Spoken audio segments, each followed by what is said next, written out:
of sea and sand. Now break down the acronym like you in class. Oh, they're selling the whole country. Ooh, they're selling aha. And I never been down with no OPP. I talking about selling our people's property. Don't know who doing it, so don't round me out. Don't send no police round me and tell me shush my mouth. Where's our conviction? But where's our pride? We selling everything, selling our backside. Just go online, it'll make you sick. You can buy any island, just point and click. See, they're selling our country, yes, they're selling our land. They're selling our archipelago of sea and sand. Now break down the acronym like you in class. Oh, they're selling the whole country. Ooh, they're selling aha. Hey, hey.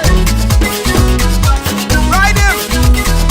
My mother always said when you find a donkey, ride it. Who's donkey? What? Come on. We got a whole nation in 73. Now we getting back the whole country. What kind of fools we must be, selling out for a bag of rice and a cup of tea. You know what does bug me? Help me understand. I can't find piece of property for under 80 grand, but I can fix this. I know what to do. I can squat just like them other people try make me do. See, they're selling our country, yes, they're selling our land. They're selling our archipelago of sea and sand. Now break down the acronym like you in class. Oh, they're selling the whole country. Ooh, they're selling aha. They're selling our country. Ooh, they're selling our land. They're selling our archipelago of sea and sand. Now break down the acronym like you in class. Oh, they're selling the whole country. Ooh, they're selling aha. I get everybody sell some every day.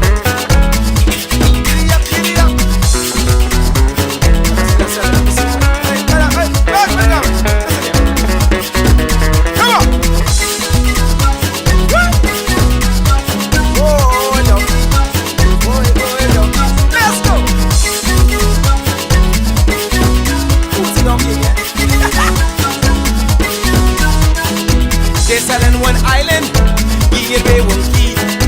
What can be left for you and me? Is this the example? What's our kids to do? You want them have a sense of pride, or go selling too? Cause they're selling our country, yes, they're selling our land. They're selling our archipelago of sea and sand. Now break down the acronym like you in class. Oh, they're selling the whole country. Ooh, they're selling aha. They're selling our country, yes, they're selling our land. They're selling our archipelago of sea and sand. Now break down the acronym like you in class. Oh, they're selling the whole country. Ooh, they're selling aha. They're selling our country, yes man. They're selling our land. They're selling our archipelago of sea and sand. Now break down the acronym like you in class. Oh, they're selling the whole country. Ooh, they're selling aha. They're selling our country, yes, yes. They're selling our land. They're selling our archipelago of sea and sand. Now break down the acronym like you in class. Oh, they're selling the whole country. Ooh, they're selling aha.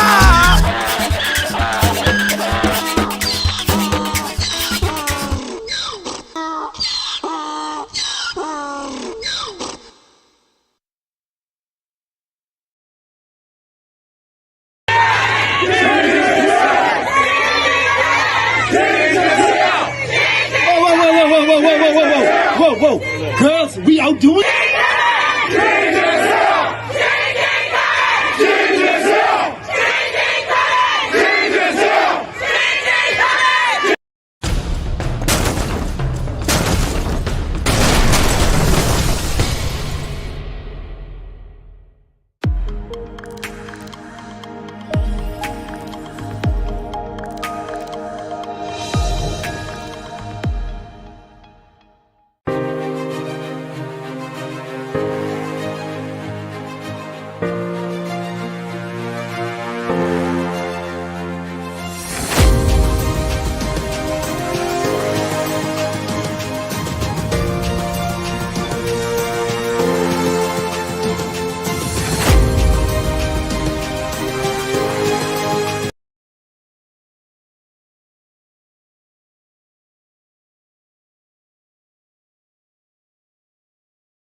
Scores of displaced city markets workers demonstrated outside Parliament today, demanding justice and immediate payment of their long overdue severance payments and pensions.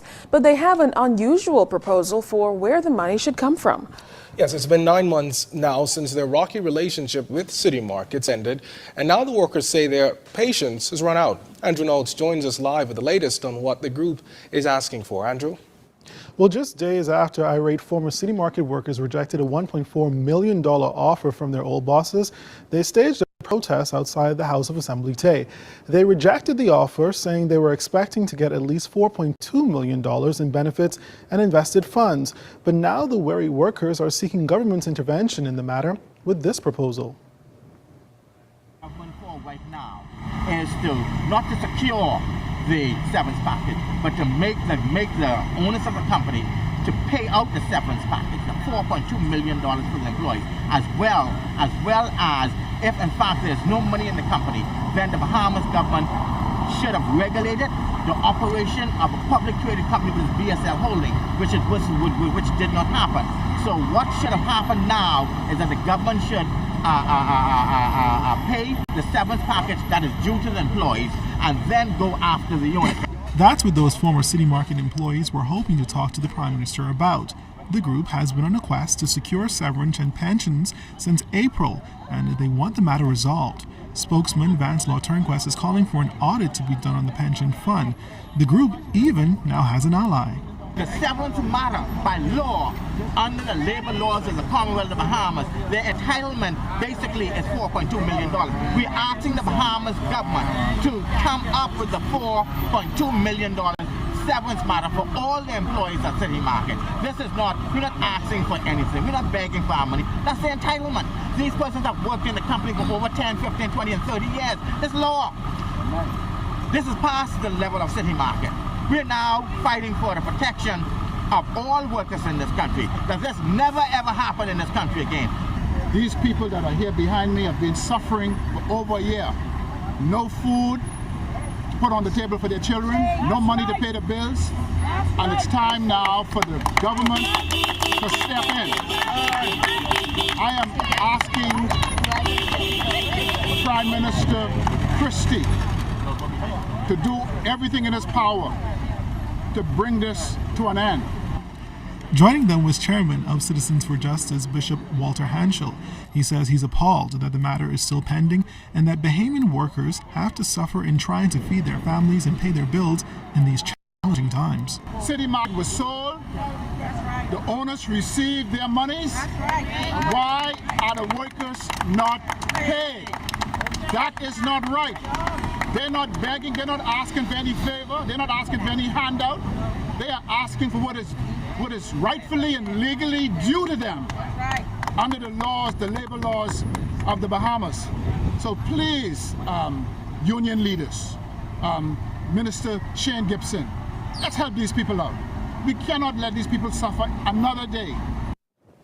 Now, Bishop Hanschel says Citizens for Justice will not stop in its quest and continue to lobby on behalf of the workers until they are given what is rightfully theirs. Andrew Knowles, ZNS Network News.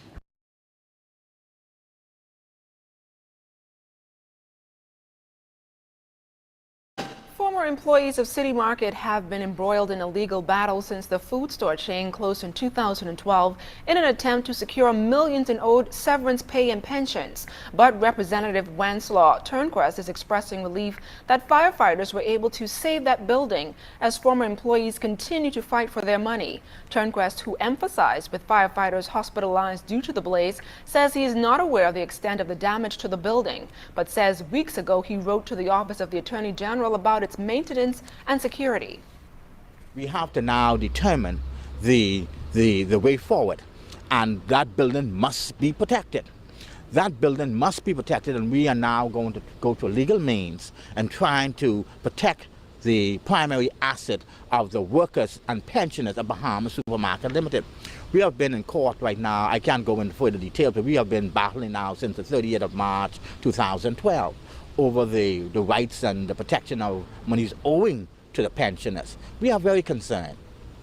We have passed the point of concern for the the interests and the equity interests of the pensioners of Bahamas Supermarket Limited. Turnquist says they were about to plan a meeting for that location on Sunday at 4 p.m., but that will now be held at Arm Bailey Park. He says all 500 pensioners and members of the Special Executive Board are asked to attend as efforts are stepped up to handle the severance issue.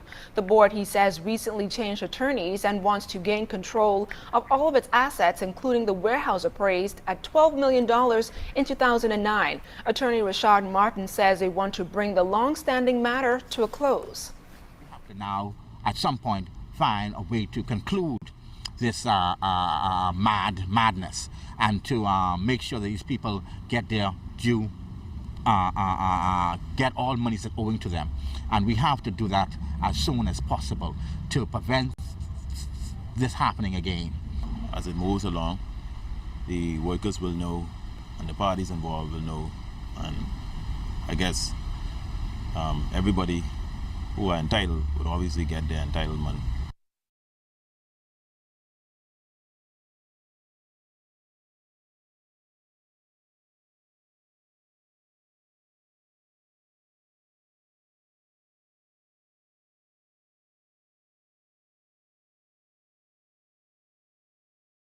Market food store closures spread this. Finlayson, head of Trans Island Traders, which owns the food store, in the process of making a deal with another food store giant to take over the Ealing chain. Our Paige Ferguson reports.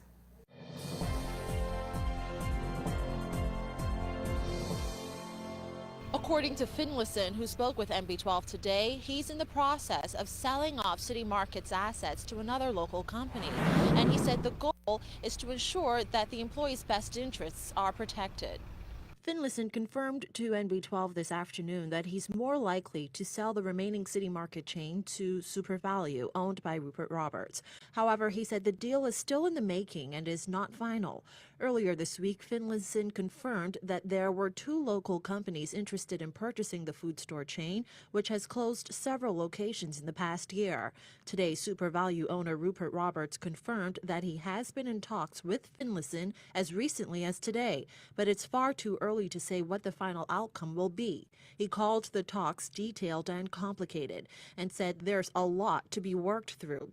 The uncertain future of the chain also caused concern among the company's more than 200 employees. Administrator of the Bahamas Commercial Store, Supermarkets and Warehouse Workers Union, Rosalie McKinsey, said employees met with Finlayson last evening and were told about the sales talks.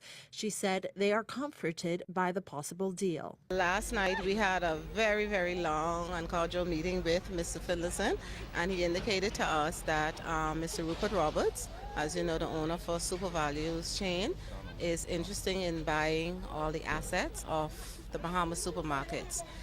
In saying that, he assured us that all of the workers would be paid all of their entitlements and they would be given an opportunity to work for the SuperValue chain.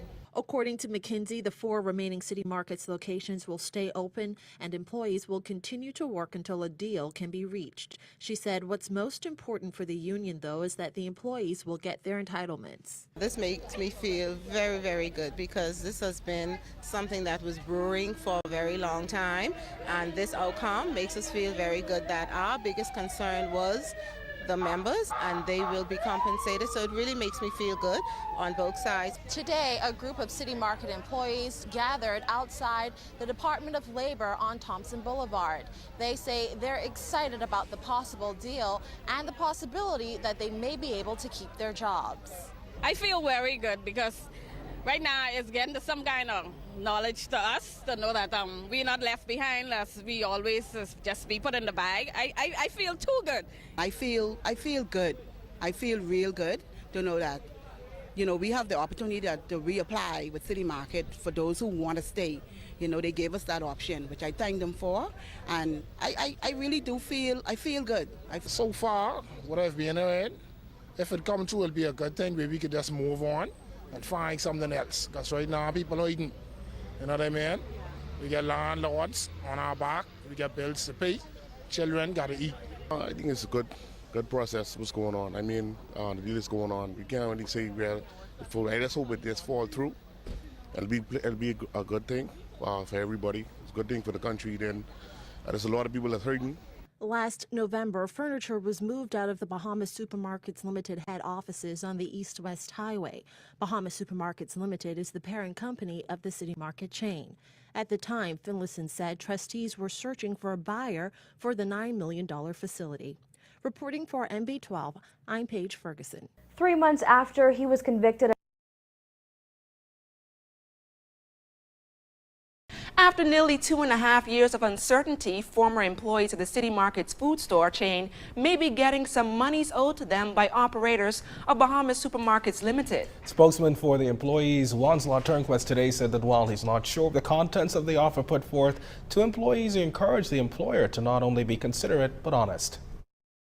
We are now asking for 100% of their severance and pension. The pension stands at 5.6 million and the severance at 4.8 million. We are also aware of the financial position of the economy at the moment. We also are aware of the disrespect shown to the workers of Bahamas Supermarket Limited. But we also want you to be aware of the pain and suffrage, and also that the law must indicate the rights of the worker, and their due diligence should be sought.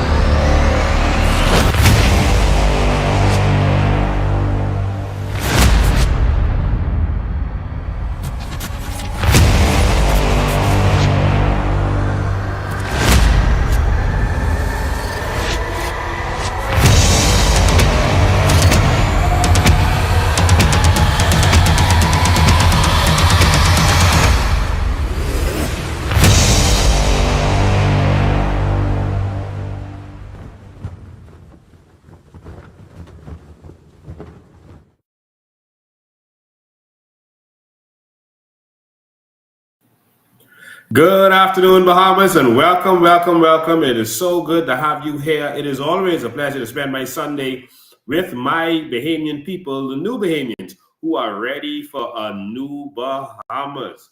Ladies and gentlemen, just going to run a few tests. Okay, we see that we're having probably some lagging as it relates to the video image. You are ready for a new. Okay, it sounds pretty good. We're just running some tests there. All right. If there's any technical issues, you know, you guys are my technical producers watching this, so please let me know that you can hear and everything is good. All right. So thank you for tuning in for wherever you're tuning in from. We shared the live link on, we're on Facebook, we're on Instagram, we're on LinkedIn, we're on YouTube. And so we share Facebook and YouTube link. So you can watch YouTube on your TV or your device, and you can watch it on Facebook on your device. All right. And so again, welcome. And we have a serious conversation to discuss today. A very serious conversation to discuss today. It's a couple of things. Before we get into City Market and those things that we direct you to, I just got a little house cleaning that we want to do. Just cover a few short things and then we'll get right to it.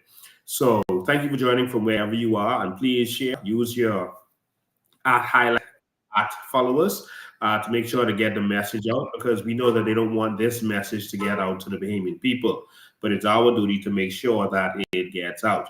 All right, so ladies and gentlemen, before we get to talking about the City Market deal, because guess what? We found the money. I decided to run an investigation. I was getting some calls from City Market people, and I decided to do what I do best, and that's investigations. And we have found exactly where the City Market people money is.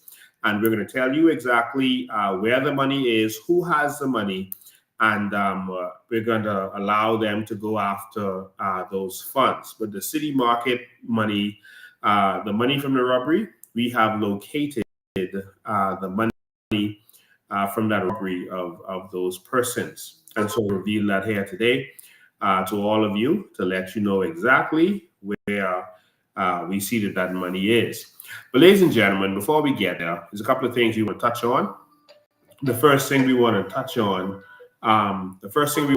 the phones are ringing already. Yeah, we are going to open the phone lines because we want you to hear from the city market person. So we're going to open the phone lines to let you hear from those city market persons also, who want to call in and tell us of their experience, where they are, what they're going through, et cetera, et cetera. All right. So I'm going to start this by telling you, I put that photo up there with Frankie Wilson, and I got to change it because it makes me sick.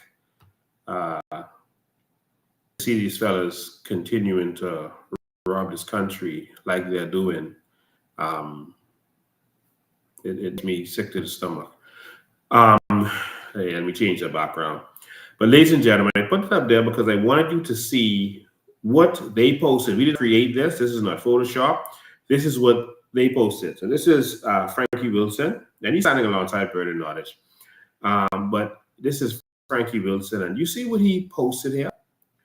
This image that he posted here says, "For my grandchildren." This is who they are fighting for. This is what it is all about for them. They couldn't care less about you. PLPs and FNMs are working together. They have been working together since the 1960s in order to screw the Bahamian people. And so, well, the phone line isn't open yet. So if persons are trying to, if persons are trying to call in, it's not, phone lines aren't open yet. I'll let you know when the phone lines are open so we can get to that part of it. But I wanted to show you this image because, man, this has been going on, man. They've been raping and robbing all this time, and FNMs and PLPs have been working together to do so. I don't want you to think that when the FNM is in, they win. When the PLP is in, they win. No, they work together on this, and they are fighting for theirs. You see here? So just to show you, this is Frankie Williams' wife and Lynn Holloway Wesco. All right, these people are working together. See here? They're working together. They are friends, partners, business partners. While you are suffering, they're working together, all of them, to win while you lose. They are not against each other. They are working together for their common goal and pretending that they are separate. They win while you lose. I want you to understand that. That is the greatest trick that has been played on us. And the same people have been controlling this country for a very long time. I'll leave that there as we go on. Now, anytime there's a situation where Bahamians are being wronged in this country, Bahamians lose. Anytime that Bahamians are being wronged, Bahamians lose. When any of the oligarchs, black or white, are involved, the Bahamians are going to suffer unless there's someone to fight for them. I fought a lot of battles against the oligarchs. I fought our homes when they were breaking down homes in the Linden Pill and Sage Pinewood Nassau Village area and stopped them. They couldn't break down another home since. They broke down a church and 10 homes. And I fought against them and stopped them. Of course, after that, mysteriously, I was attacked. They told them to pull me off a radio show. I walked away from that. I had business going down. I started having my reputation attacked after that point, like crazy. I was vilified, but I stood up for those persons who were going to lose their homes. So if one person is still in their homes because of my action, we've won, and I'm satisfied. I'm more than satisfied. I'm happy, and I would do it again. I fought for the Sea Hall of victims. And by the way, no one thought we could win against those powerful people because I was PLP and FNM. I fought for the Sea Hall of victims back in the day. And that was, again, persons politically connected. You had the Sea Hauler, which was owned by persons connected to the PLP, and you had the United Star that was owned by the Hannas, connected to the PLP and the Minister of Transport at the time, in terms of bloodline. And so that dragged on, and those people got no justice, and then we came on board and started fighting. So again, I had ministers that were attacked while I was fighting them. They felt I was making the government look bad, but in the end, we won for those people $1 million and their medical bills paid.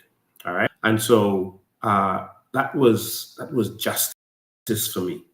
If you don't have someone willing to sacrifice and lose it all, fight for the Bahamian people, because there will be losses. It's like the Bahamian people suffer. And I'm tired of living in a country where Bahamians are treated like dogs, and it doesn't matter if you're black Bahamians. Because Toby just found that out when trying to get Crown land on Paradise Island. And then a foreigner came in and wanted the same Crown land that he was already issued. They took it from him and gave it to the foreigner. And I told Toby, you're going to lose. Why do you think that? Because you're a Bahamian. There's no other sin that you committed other than being Bahamian while in the Bahamas. When a Luther experienced the same thing, and a Luther, they wanted to do a project there. Disney wanted to do a project, and guess what? Disney won. And why did one Luther lose? Because they are Bahamians. And their crime was being Bahamians while in the Bahamas. And so now we saw where taxi drivers were being assaulted and being treated badly on Bay Street, being treated rough, being arrested for no reason on Bay Street in the port area. And we had to go out there and fight for them. And the only reason they're being treated that way is because they're Bahamians. I am tired of Bahamians being treated like last class in our country. And some people say that we want power. No, we don't want power. We want a country that works, man. I saw someone on social media talking to someone who was saying that, we need to get rid of them in PLP. And the person's comment, the person is a known troll, political troll. They said, oh, you waiting on $100,000 there. That's what they are calling. And the person just wants to see a Bahamas that works. A Bahamas where the prime minister and the MPs don't have to go away to get medical treatment. When they're responsible for giving us proper medical treatment, they're going away to get theirs. A Bahamas that works, man. A Bahamas where the water and sewage company, after putting out a press statement, about us, now they're saying, oh, the water problems are going to continue. They're promising the electricity problems in Luther is going to be corrected by the end of September. They said that they have some problems locating parts and the lead time and this stuff. Listen, solar doesn't have parts. All right? Not engine parts, to be correct. All right? Solar will end your need to be finding all these parts. There's less confidence with solar. But you know that you're going to go solar because you have to make sure that Frankie Wilson's grandchildren are doing good. So they are going to take solar in the country and they're going to give it to Frankie Wilson so that he can now make money by selling us the sun for free.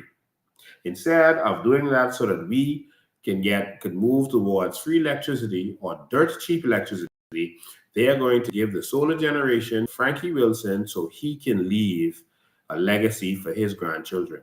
And they're going to do solar on the Family Islands for the same purpose. All right? But not to benefit you. So I just wanted to say that when these people win, we lose.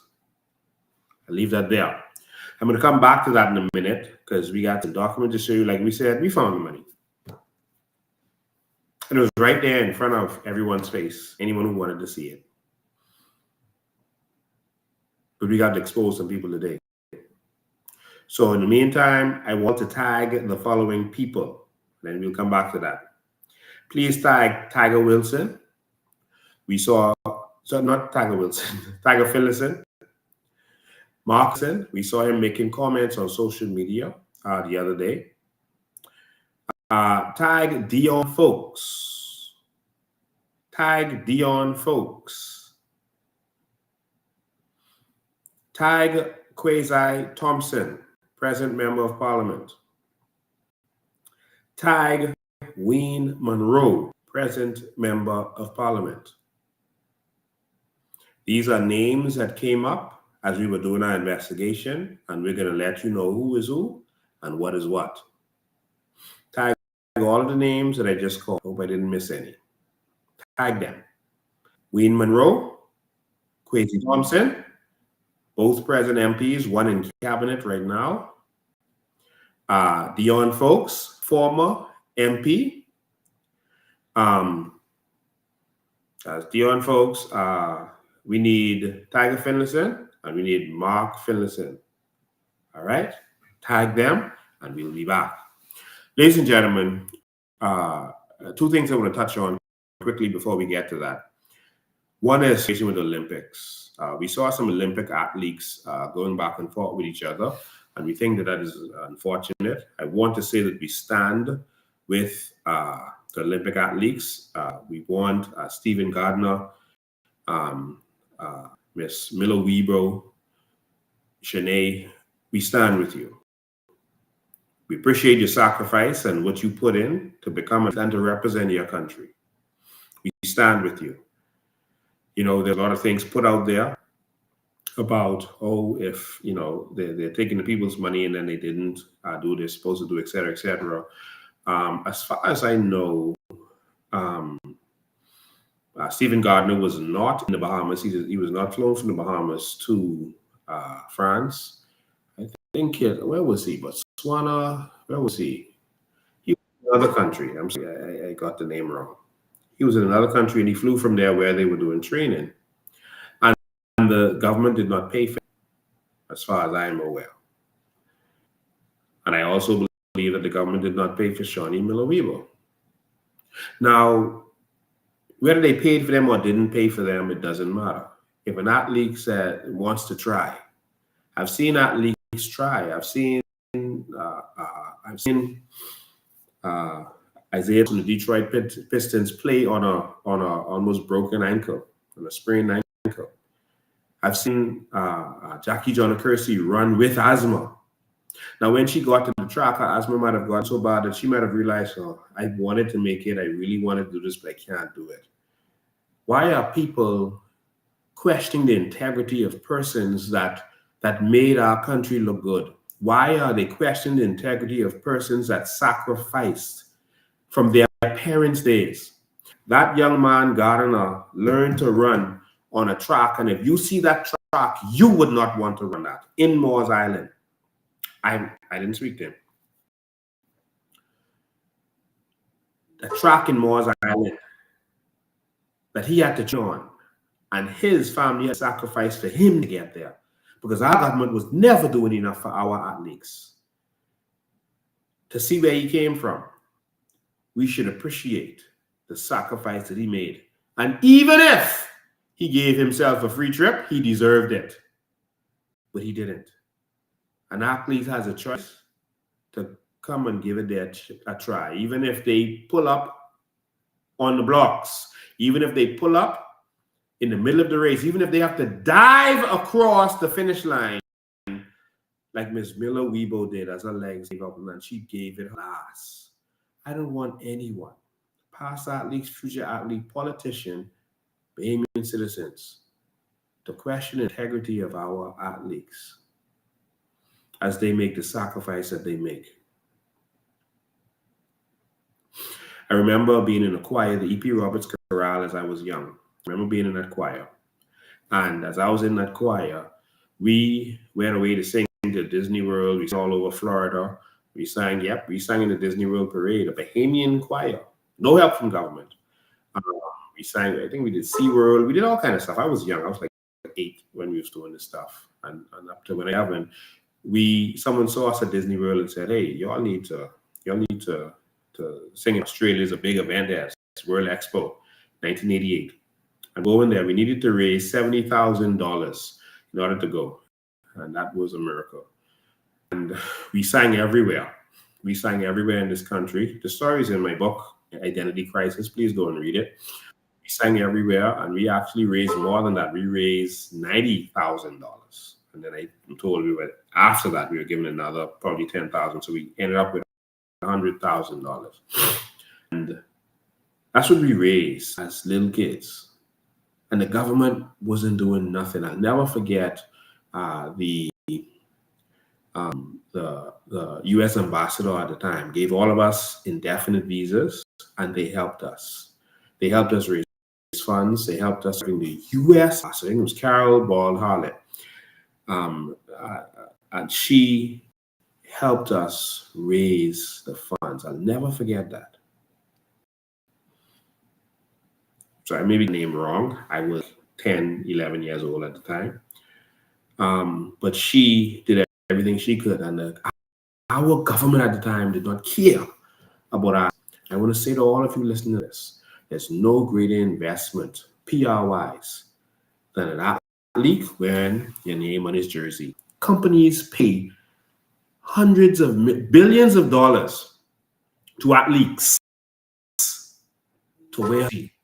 Nike pays hundreds of millions of dollars yearly to Michael Jordan just to put a logo that looks similar and to use the Jordan name on their Nike shoes. No, Jordan doesn't own Jordans. Nike owns that. They pay him just to use that insignia. They pay athletes.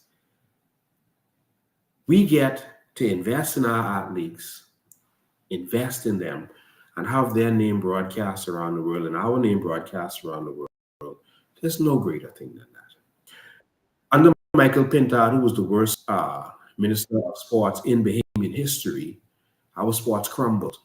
It crumbled. And I'm not attacking him. I'm saying the reality because we paid him for this, y'all. We paid him. And so this is not an attack. This is a critique of someone who worked for us. We paid him up, and he did a horrible job. Athletes were begging for funds to go and travel and represent us. Even under this administration, remember, early in this administration, the bodybuilders wanted to go away, argue with the government to get some money, and the government said, you know what, I give you all half of what y'all need. Come on, man. We need a country that's going to look out for our Bahamians. All right? And so, to our athletes that just went through that, listen, y'all don't fight each other. First thing. Secondly, to all of our athletes, we support you. And if the Bahamian people chooses, there will be a new generation of leaders who will see the value of the cultural identity for our young people and invest heavily in it, sports identity for our people and invest heavily in it. We are going to invest heavily from primary school in our athletes. Last thing I'm going to say before I move on.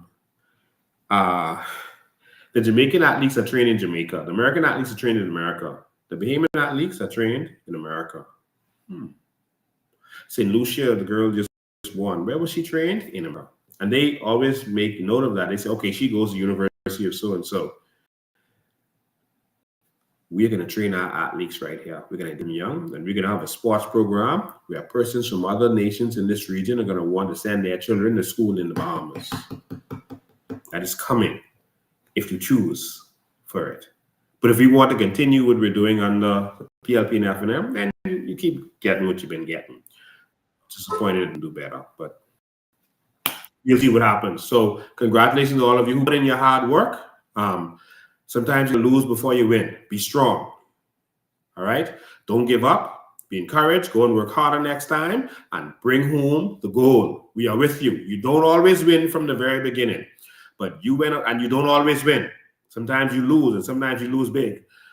And sometimes you get injured and you get injuries. That's a part of life. Be strong. Don't give up. Keep pushing no matter what you are going through, no matter what you are faced with. You use this as motivation to get stronger next time. So all of our Olympic athletes, looking forward to seeing you in 2028 and know that we're going to flood this country with gold. And as long as the COI is the government, instead of the politicians traveling in first class and living their best life, you, our athletes, are going to live your best life because you are doing a work for our nation. It's a change of thinking. All right. So, ladies and gentlemen, the next thing I want to touch on before I get to City Market is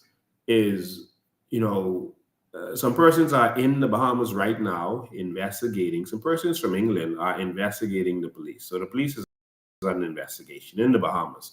So the police, for the police. And of course, what's most disturbing about this is these people came after all the witnesses get killed.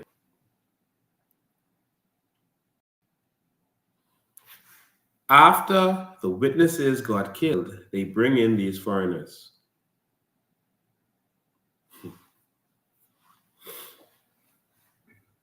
After the last young man is slaughtered, they bring in these foreigners. And I have to do a special live on this based on what I'm investigating and what we covered. Do a special one on this. But we just want I want every Bahamian to know that right now, as it stands, you cannot trust the police force. That doesn't mean every individual. That means the leadership. The leadership of the police force is compromised. The entire country is witnessing this. I did a video before the last election where and people criticized me for it. I did a video where I told people that I have a serious problem with the deals that is being made with criminals in this country, that Brave is making with criminals. And I knew what I was talking about. Now you're starting to see it come to pass. I told you all what was going to happen should the PLP get in. All of this stuff is coming to pass right before your very eyes. Everything I say comes to pass. Now, I have to do a special live just to focus on this so you see what is really going on. But the leadership of our police force is compromised and they need to step down.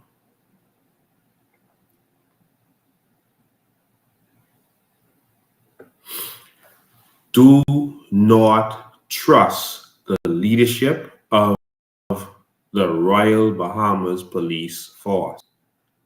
They are doing the dirty work of this of this administration. Do not give them access to your cameras in your homes.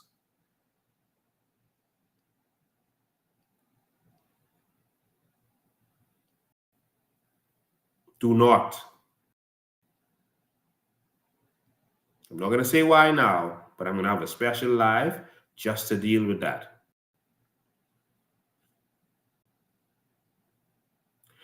When you see persons being clearly assassinated,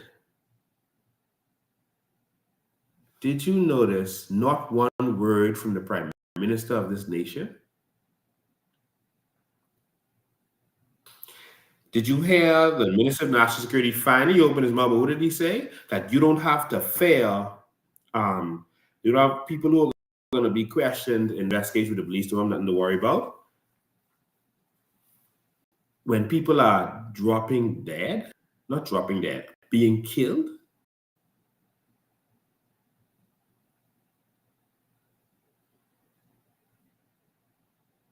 there was a man who was shot at the courts. He's still in the hospital. Who wanted him shot?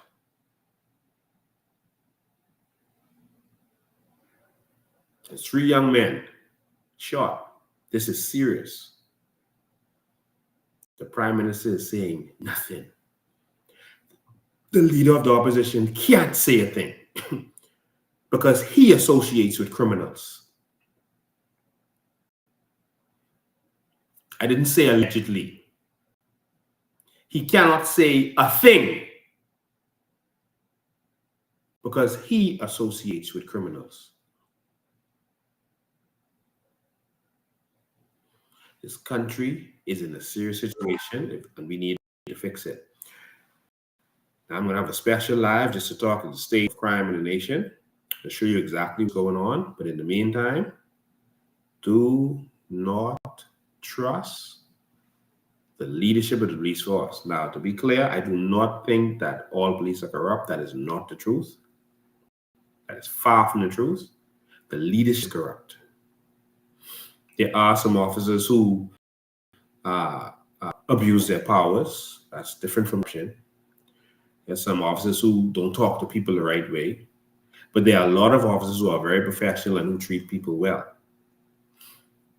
All aren't bad, but of course, you shouldn't have none bad. And we don't have a situation where they can be investigated properly because they have the police investigating the police. And now they put SIB investigation and they bring in these English people. Yeah, just coming to see you all. Come in, man. Yeah, we can show you. Look at the file. Okay, you see it? Okay, good. Okay, go home. All right. They have the SIB investigating. SIB. Who does the work of the politicians?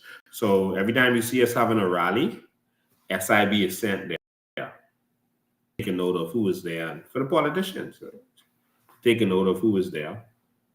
See what's going on.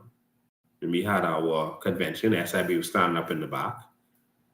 They wanted to be inside while we were doing the voting, and we had to tell them no. That's SIB. That's who doing the investigation. The ones who do the work of the politicians. Now, don't fall for that, yeah? Don't fall for that. The fact that BJ and Michael Johnson were not arrested and questioned yet, what kind of investigation is this? What kind of nonsense is this? There have been recordings of persons where there were immediate arrests. Their voice note going around, the police go and lock up the person, charge them before the court. They ain't bring in no English and have all these months and months going on and bring in the British and Scotland Yard and whatever. No. We have the voice note. You've not questioned the man.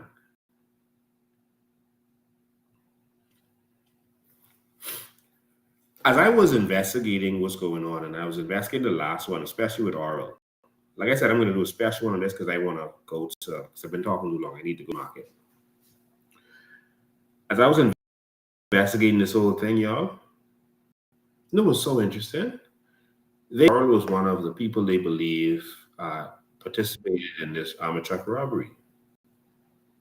They never searched his house. He lived with his mother. I never searched his house. I mean, you wasn't really trying to investigate that. You were just trying to execute him. Because if you lock up someone referencing something like that, you are obviously going to search their house. That's first and foremost. So what kind of investigation was that? I just want to put that out there in the air. I can make it clear for y'all when I touch on that. Either or whatever. But there's some stuff I gotta show y'all as it relates to this. All right?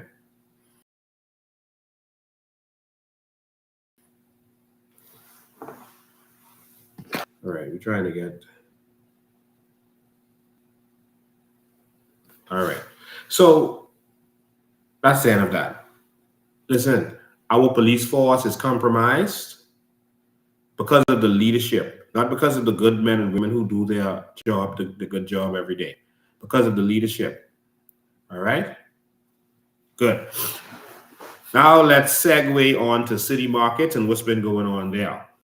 And then I'm going to open so stay with me today. It's a real show and we need your participation in this.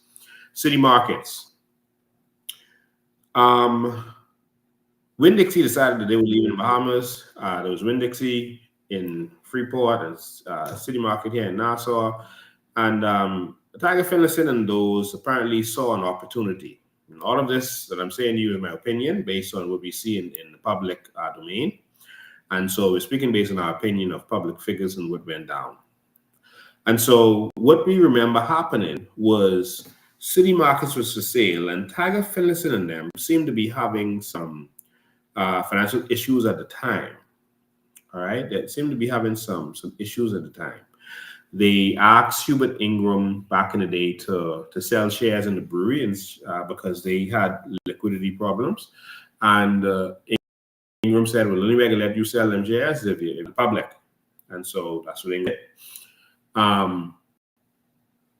Even during this period somewhere around there, Mark Finlayson was getting married, and information I received from reliable sources is that there was a liquidity problem, and that Neil C. Ellis had to pay for his wedding. All right.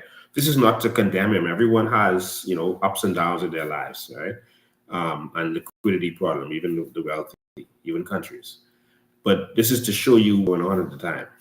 And so Neil C. Ellis, I'm told, had to pay for Mark Finlayson's wedding. Okay. Around the same time, there seemed to be some opportunity to buy City Market.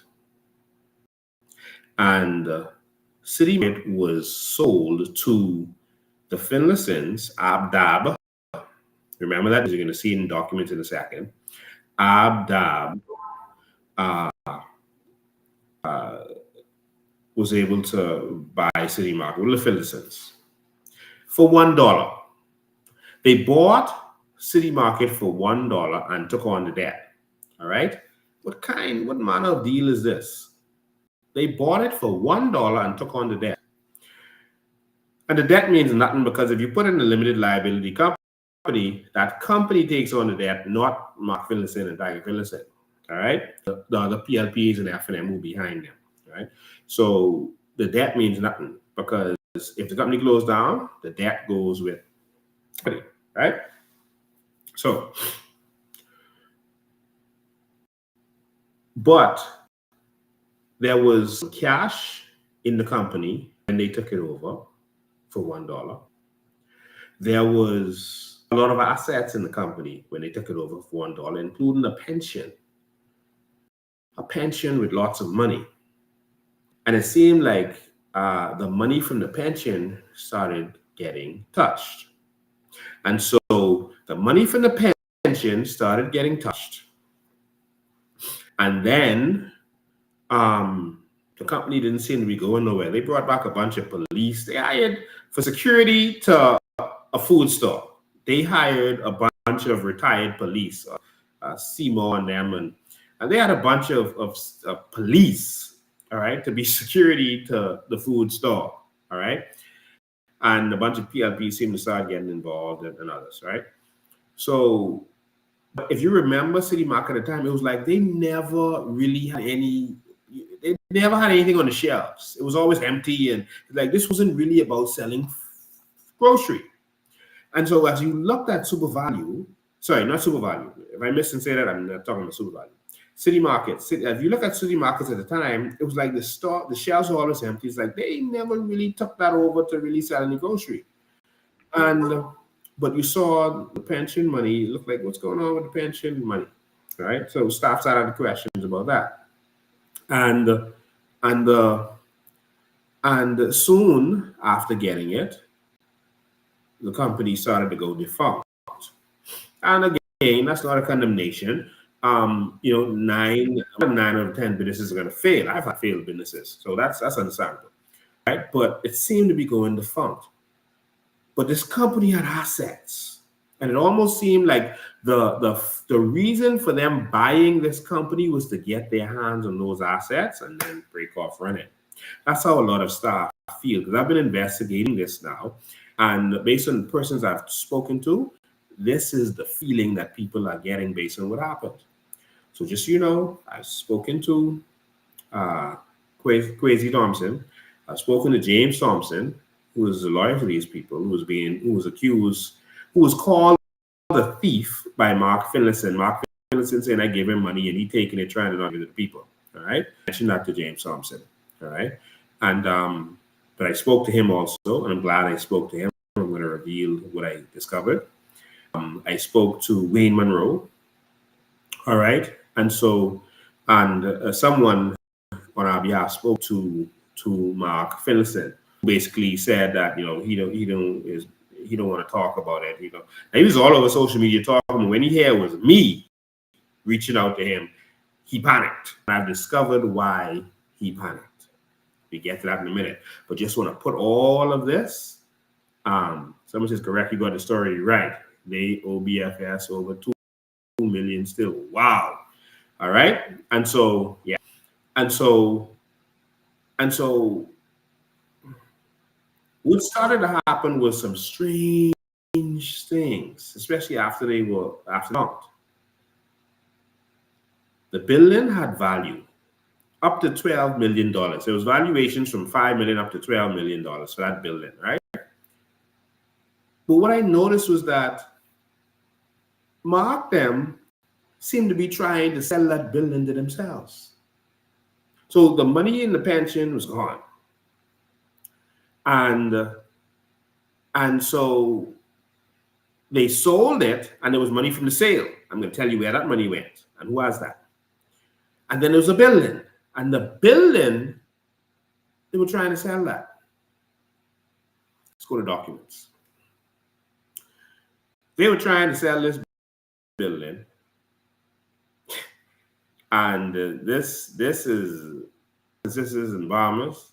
This is beyond belief what was going on with this building. And guess what? The building is still not sold. All right? I want y'all to pay close attention to this. All right? The building is still not sold. Still not sold. I'm going to show you the building. I'm going to show you the money. Who got the money? Let's go to the building. All right. This is the lawsuit. All right. This is the court, the lawsuit. All right. Here, this is a lawsuit in the Bahamas. Sorry, in Nassau, where AML Foods was suing Dennis Williams, who is now deceased, Rosalie McKenzie, or the first. And then they were also suing BSL. So that's Bahamas Supermarkets Limited. That's Bahamas Supermarkets Limited is Tiger Finlayson now. Retirement Plan Limited. So this is the retirement plan that the people were entitled to, right? So Winslow Turnquest is the man you saw in the news clips I played in the beginning. I know some of you just tuned in, but this is the gentleman who's been fighting for the people. So he's a defendant here. He's one of the good guys, all right? And Abdab Properties Limited. So they are also suing Abdab. So AML tried to buy that building, and that's when all this skullduggery came out. Because AML said, okay, we can have these people, we could buy the building. The building worth $12 million, and I'm going to show you what they paid for it. But okay, and these are lawyers. And so let's get to it. So this is the ruling. All right? This is the ruling. But I'll cut that down and I'll go straight to the chase. So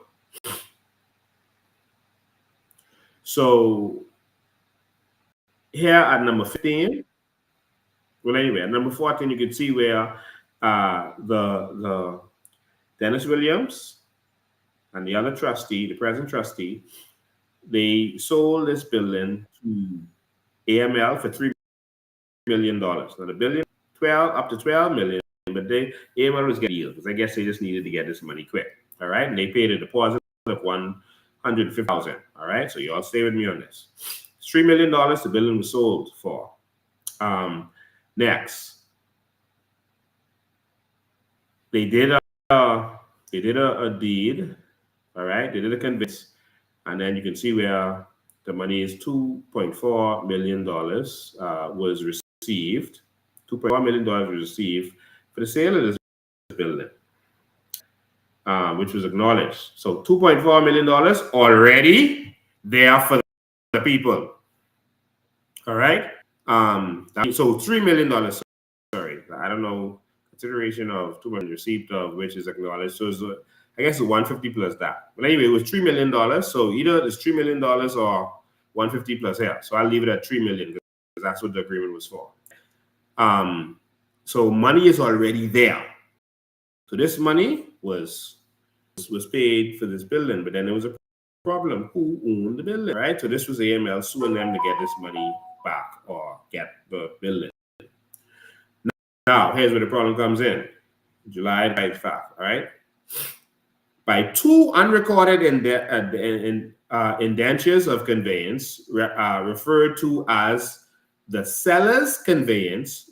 That's the seller's is that's CELL, not sell like an SEL, right? LL. Sellers is a company. That's Tiger Finlayson them. So they sellers, and then another conveyance to Abdab Group, right? To Abdab. Why were they trying to sell this building to themselves? Interesting. So you heard that? There was different conveyance from the AML1 that caused a problem, where before the AML1, Mark them appears to be trying to sell this building to themselves. It's dated January 16th, right? The date in which the first offenders were appointed trustees. So it looked like they appoint these new trustees.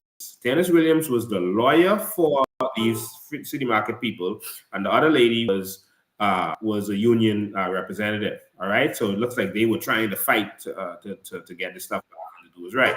So they say, okay, we can turn it over to y'all, but on the day that they turn it over to them, they clearly, it looks like Tiger Finlayson then went. Well, Mark Finlayson, it's Tiger, on the outside. Mark Finlayson then went and sold this thing to themselves, based on what we see in here. So that's on the date which the first defendants, which is Dennis Williams and them, were appointed as trustees made between Christine Turnquest Knowles and Constance Roll.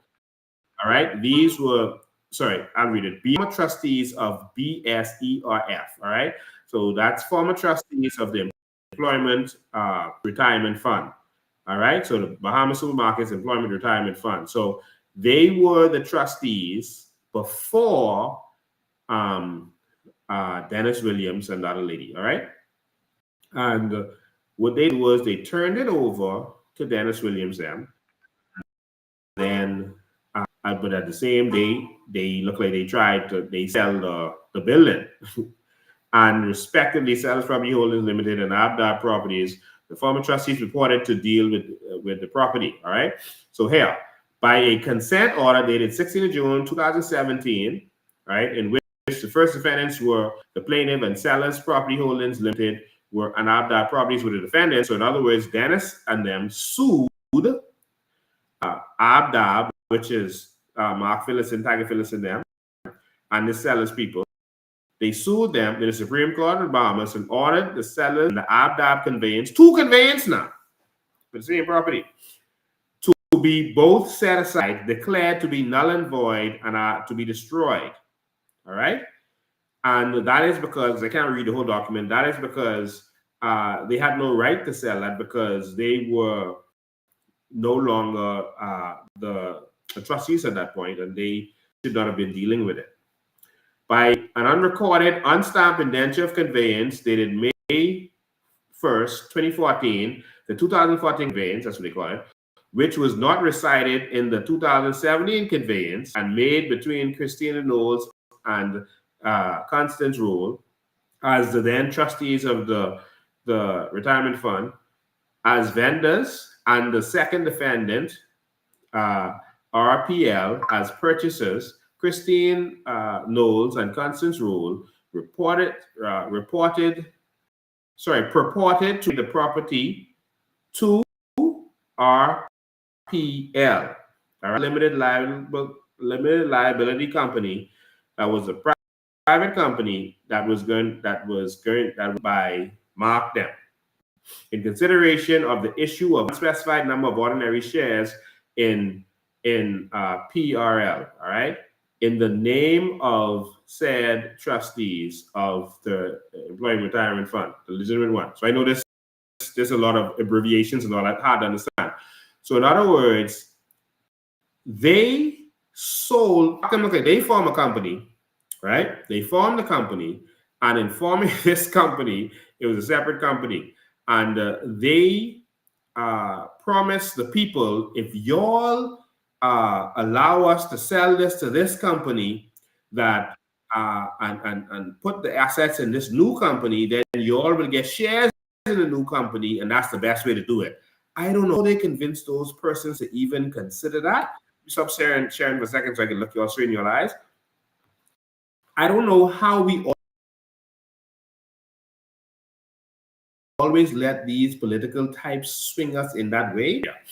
I don't know how we always these political types swing us like this, but they formed a company, right? So there's the trust that owns everything. And what they did was form a company so they don't have to bother with the trust, because the trust will make them liable in certain ways because we have laws as it relates to trust. So they was trying to convince them, let's put it in the company, and then the company go own it, and we give you all shares in the company.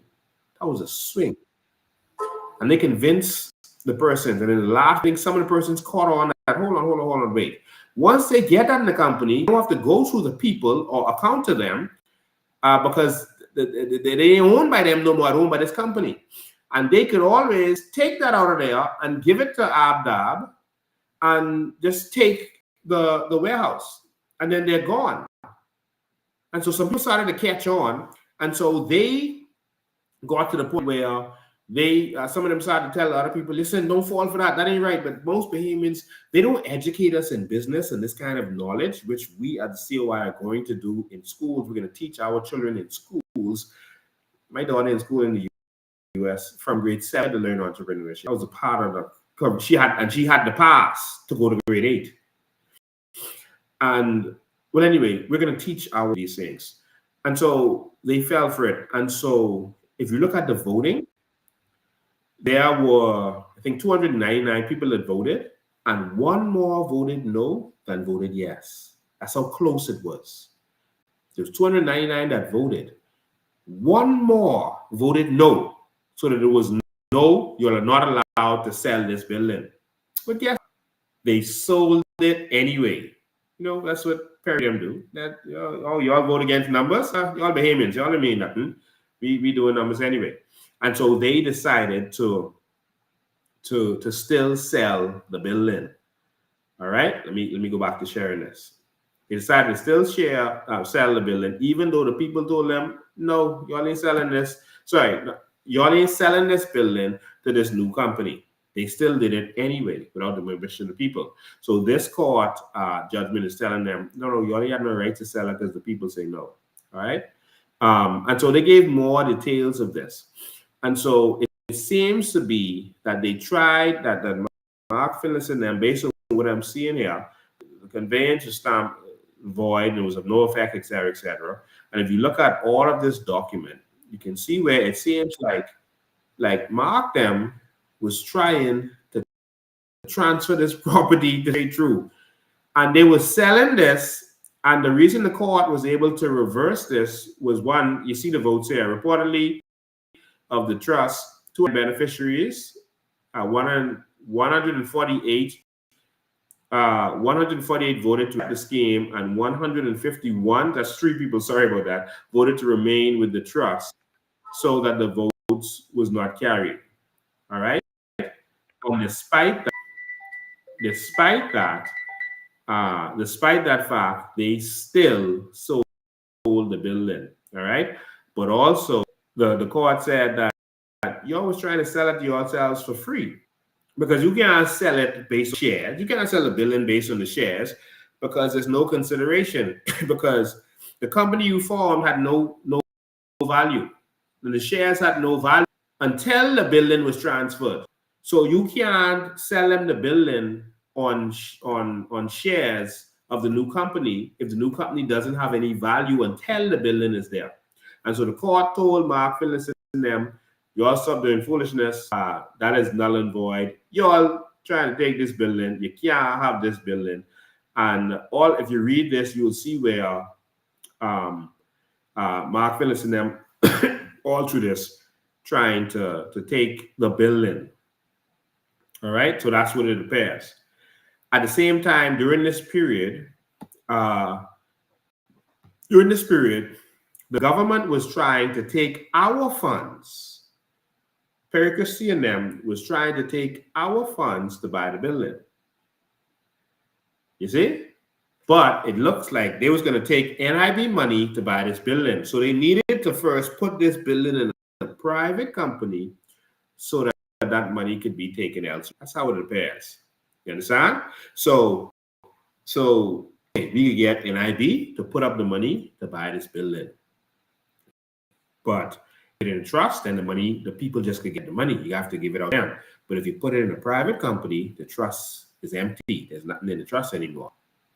You get it? So now that money that was paid by AML was clogged, and there was other transactions that was going on. So there was several transactions with this one building. And it seemed to be the biggest transaction was they was trying to use our NIB money, steal our NIB money to buy this building, but they were trying to find a way to put this in a private company so that they could do what they wanted with the money and not have to answer to the trust. Naughty, naughty, Mark Finlayson et al. And so that's what they appeared to be doing. And so we pulled up a lot of documents that really showed what was going on with this. It's mind-blowing to see the people started to sue in the middle of all of this. They got some lawyers showed up from nowhere, and it seems like the people don't know who these lawyers are because Dion Foulkes and his law firm showed up, and all we see is Dion Foulkes them taking money from this pension. All right, and folks look like he's working with Mark Finlayson them, but all kinds of checks were being written out from this. I'm going to show you. Y'all make sure you're sitting down for this. Let me pull this up for you. Make sure you're sitting down. All kinds of checks were Jesus. Okay, let me get everything in the file so we can go straight to it. Yeah, let's go with that. I'm gonna pull this up on the screen for you so you can see it. All kinds of checks were written from whatever money was already in the pension, and money was being siphoned from that pension like crazy. I'm going to pull it up for you right now. So we like to talk with docs. All kind of money was being siphoned. So I saw the stuff that Mark Finlayson was saying on social media. Mark, you need to go sit down. Let me see. Okay, this should be it.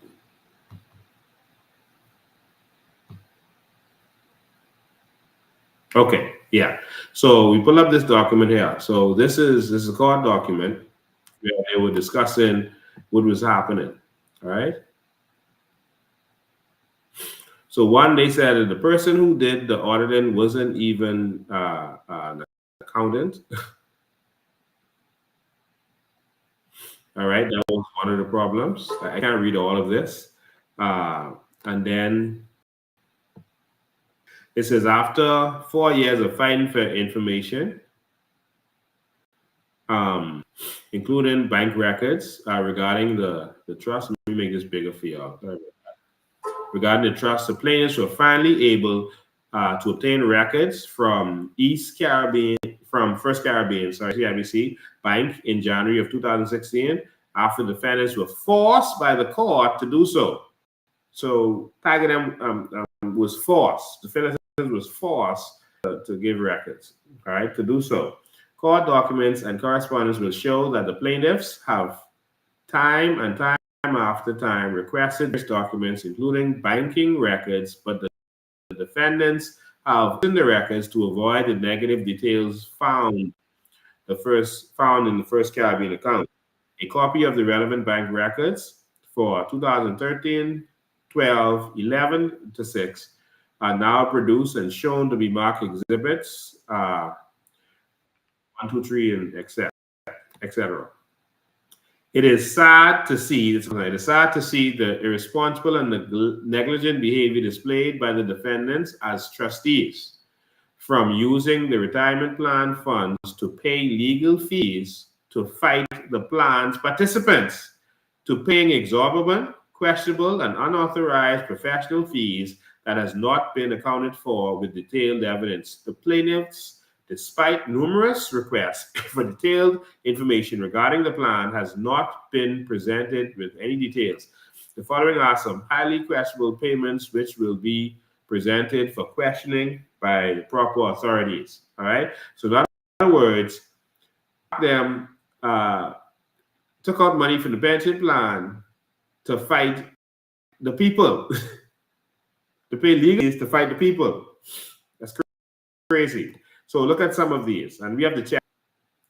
There's Dion Foulkes coming in now. So Mark Finlayson, the PLP, them, they seem to have been working, and I guess when I open the lines, Mark could call me and tell me who Dion was working for, because I don't understand this. Because Dion, them seem to be working for Mark Finlayson, and that's what this is saying.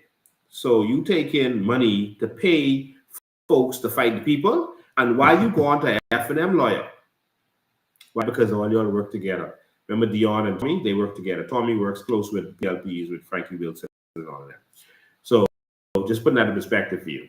So payment of is bigger for you, so you can see it good. $100,000 to Foulkes and Co. for retainer. Y'all ladies, what kind of retainer that is? $100,000 to Foulkes and Co. for retainer. That's what they take out the pension money. Just so retainer, that's not good. We can just hold on that. We can bill you all as we go. But instead of billing them as they go for more money, so they're holding on the retainer, and these other checks here should have come out of that, and then you come back when that run out, because that's a retainer. But look what they did. $100,000 for retainer. Next, $25,000. $25,050. So I know what the 50 was for. Like they couldn't just do $25,000. I don't know. They had to get a real sense. $25,050 Foulkes and Co. for retainer for a London QC meeting. So you had to meet with some London QC, but then you already had a retainer. So you had two different retainers. That don't make sense. I see why the court is saying that doesn't make sense. $45,000 to Foulkes and Co. for a London meeting with QC. So you got a retainer to meet the QC, and then you got $45,000 to meet. Man, what the Now remember, money was already in the fund, and there was sale of assets that would have gone to this. And so it looked like they're trying to find some way to suck it out. $15,000 to Foulkes and Co. for extended London meeting. Wow. So in other words, the meeting went too long. And so we want another $15,000. So first we did a retainer, then $100,000. Then we did a $25,000 retainer for this London meeting, even though we already had a retainer. Then another $45,000 because we did the meeting. And then another $15,000 because we extended the meeting. I guess the meeting went over time. And then $35,000 for Foulkes and Co. for extended conveyance expenses. So I guess this is the conveyance where they was trying to take the property, right? $35,000 to Foulkes and Co. for no reason at all. Another $15,000 for no reason at all. It says no reason provided. All right, I'm saying no reason at all. $20,000 to Foulkes and Co. for no reason at all. $14,047.83 to Mark Finlayson for a London meet with QC for what? So hold on. Mark paid himself with Dion Foulkes to go meet the QC in London to fight y'all, and he paid himself $14,000. Anyway, Philip Campbell decides he want a van, so they did a check for $20,000 to buy a van for Philip Camp. He's the other trust Mark Finlayson at the time. So they buy in cars and trips. $7,000 to Barry Newman for consultancy. Jesus. 5 payments totaling $37,527 to John S. Bain for audit and forensic fees. Wow. And then a payment of $13,675 to John S. Bain for consultancy. Jesus. This is just some of it. Some. Some more here. So on top of another $13,225 to John S. Bain for consultancy again. Jesus. Well, he must have got some Jesus type wisdom to be consulted. Payment of $20,000 to Wellington Woods and Associates for architectural fee. What? What y'all billing after y'all enclose? $10,000 to Wellington Woods and Associates for architectural fee. That's $30,000. Payment of $6,000 to Bahamas Realty for EWH appraisal fees.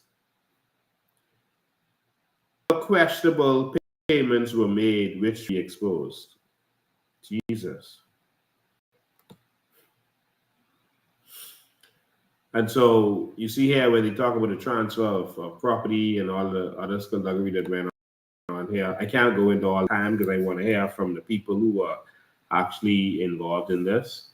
So I can't go into reading all these details. I think these documents are public to who wants to see them. So these are some of the checks. So you know that we have the actual checks. These are some of the $100,000 check. Just in case no one has ever seen a $100,000 check.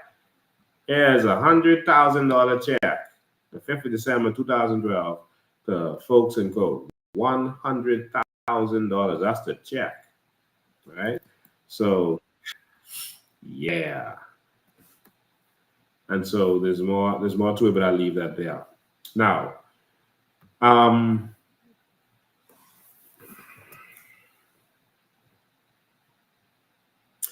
we started to follow the money.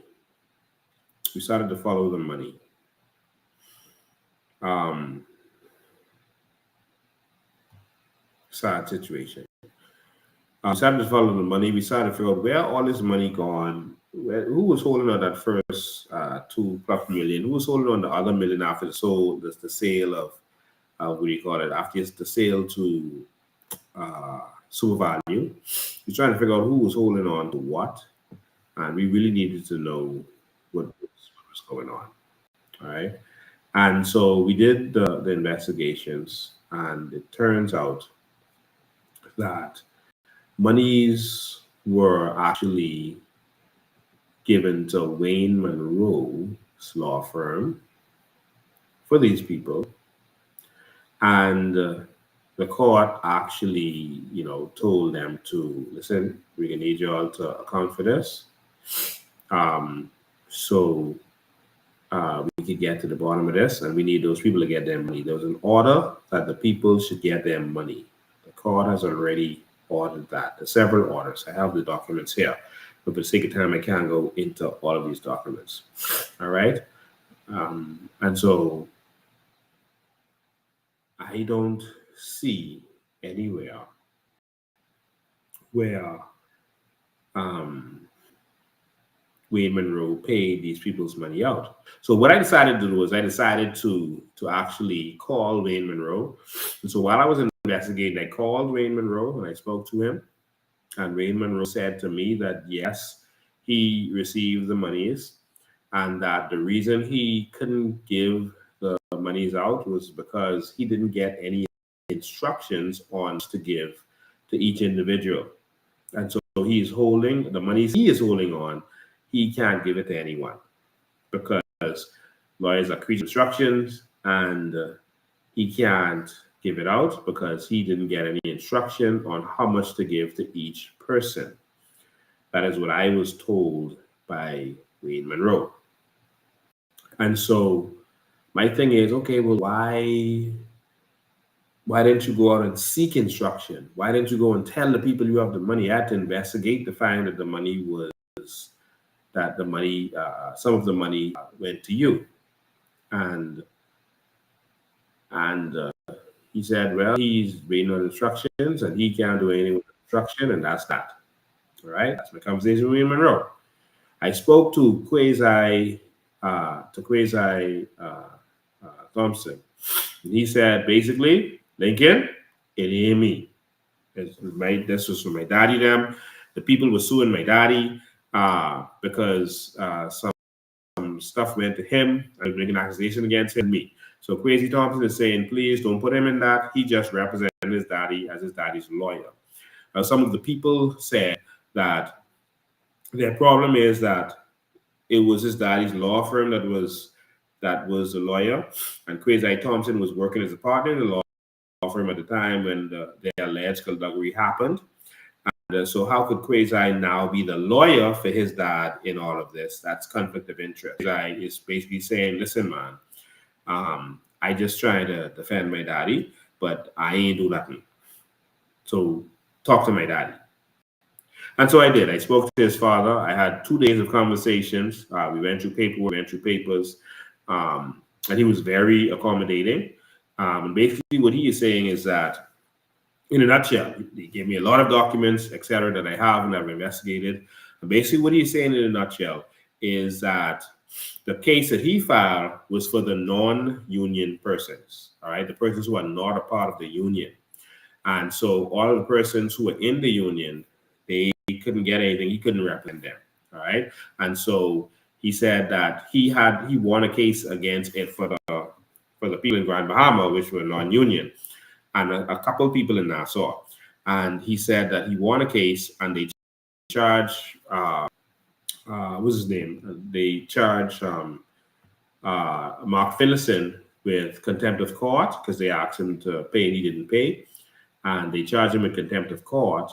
And to settle that, to stop him from going to jail, Mark Finlayson's father was told to pay, to give shares in a building that they own, which is the building Trinity on West Bay Street, right next to Rubis. If you know where the Rubis is, right on the corner of St. Albans Drive, that building right there. And he's saying that he took that building over and that from that building, he is paying persons their annuity. Now remember, the pension is an annuity, which means you get money every month. Well, before I get there, so he's saying that that's what he got for cost in that trial. He was owed almost $1 million in costs. I have the documents, and that there were some persons who were in that lawsuit who were owed money, and so were owed annuities, and so he was paying them annuity. Now he's saying that he's paying them off and he's using the other rest of the rent money to cover his costs. And some people have a problem with that because they're saying it's only about 2 or 3 people that he's paying out.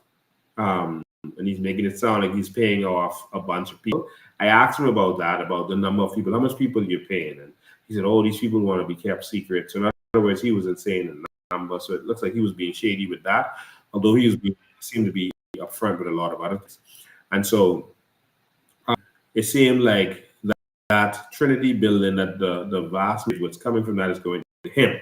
Now, he also showed me documents, an affidavit from a contractor to say that the building needed some work. So he had to spend some money on it.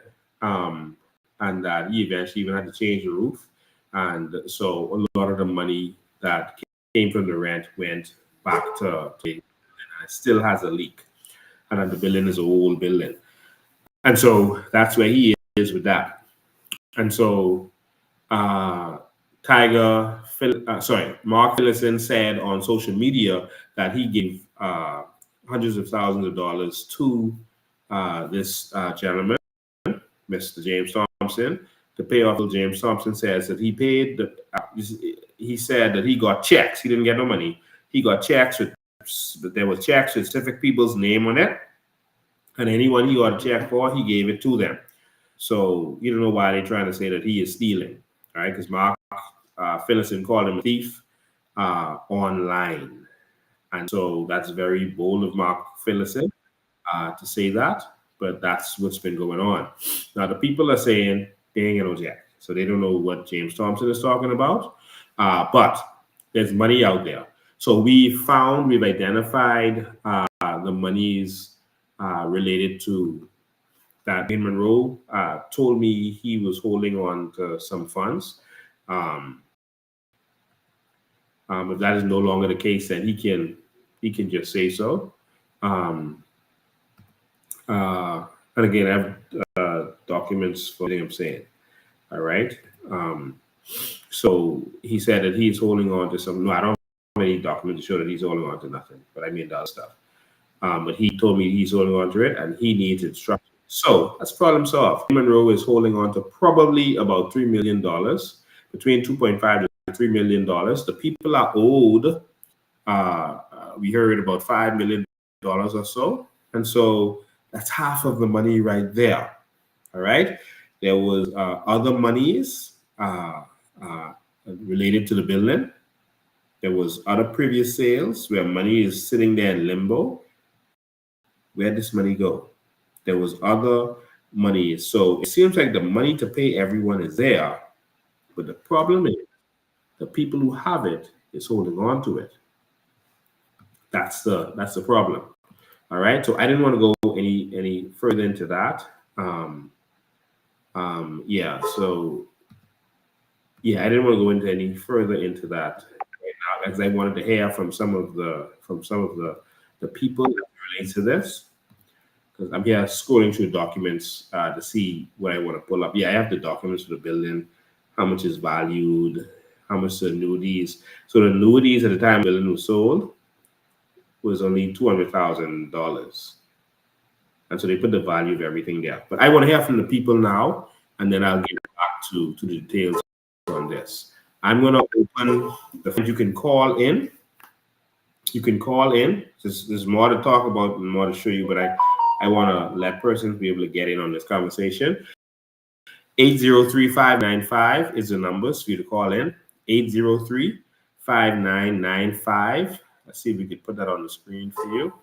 803-595 is the numbers to call in. Call in now. I want the people from Super Value to call in and say what they've been going through. 2 of those persons that were buried yesterday from Super Value. Over 70 of them have now died. Of the persons involved are now dead. I want you to understand that your estates can still get these funds. I want you to understand that. So we saw where we have checks where lawyers, Dion Foulkes, and all these other persons, even Dennis Williams, got monies from this. It seems like only the lawyers involved made money from this. And it's like they kept trying to drag it on. Another problem they had with Kwasi Thompson was like he keeps, they were suing his dad to get what they're supposed to get from him.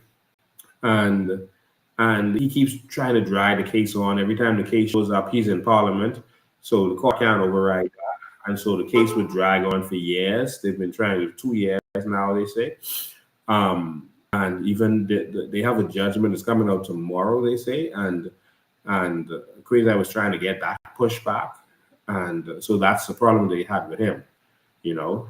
And so call in and tell me what you think. Whether you're a City Market employee or not, you can call in. If you're a City Market employee, call and let the Bahamas hear how you feel about all of this. I'm sorry, I had my volume turned down. Let me fix that so I could hear your calls coming through. Let me hear what you have to say about this and make sure my volume is up. 803-5995 is the number. How do you feel about Wayne Munroe having this in an account, if he does, for all these years with it billing interest, How do you feel about the fact that he's a politician and that he should have been fighting for you guys? He had something called the Justice League. But I think he should have fought for those people. And I also told Kwasi Thompson, I said, Kwasi, I understand that you put it on your dad and I said, talk to your dad. But I said, you should have fought for the people. That's what I said to Kwasi. I said, you should have fought for the people. You had information, you had knowledge of what's going on. You should have fought for them. I am coming to investigate to find out this information. You have this information. You should have fought for the people. Oh, wow, no one calling. I guess no one here.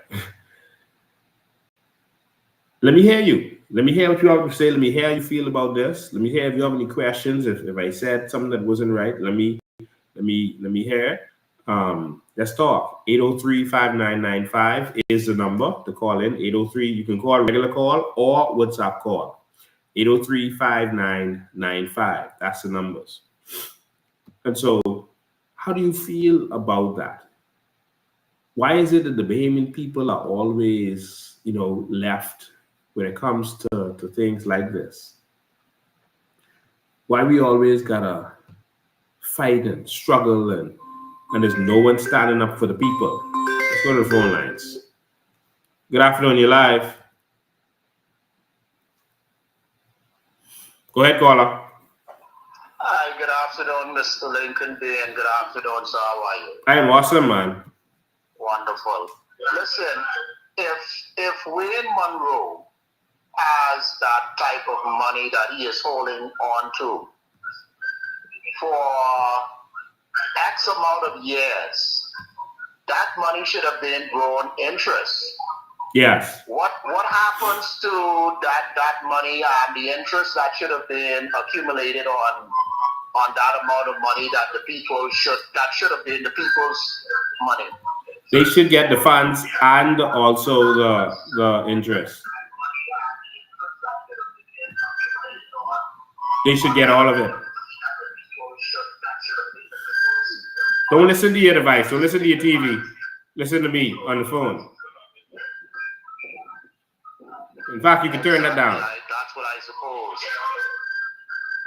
And then again, if my good friend, if my good friend Kwasi Thompson here in Grand Bahama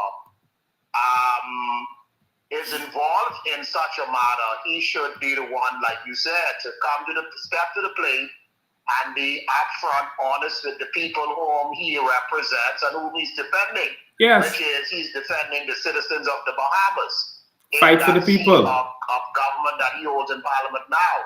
Yes. So he needs to come clear with the people, and regardless to being a family matter, like you said, come clean with the people and defend the people. Yeah. But he's not. He didn't do that. He's not going to do that. He's going to stay far away from this, so it doesn't mess him up politically. All right. So that's the long and short of it. And so that's sad. That's sad.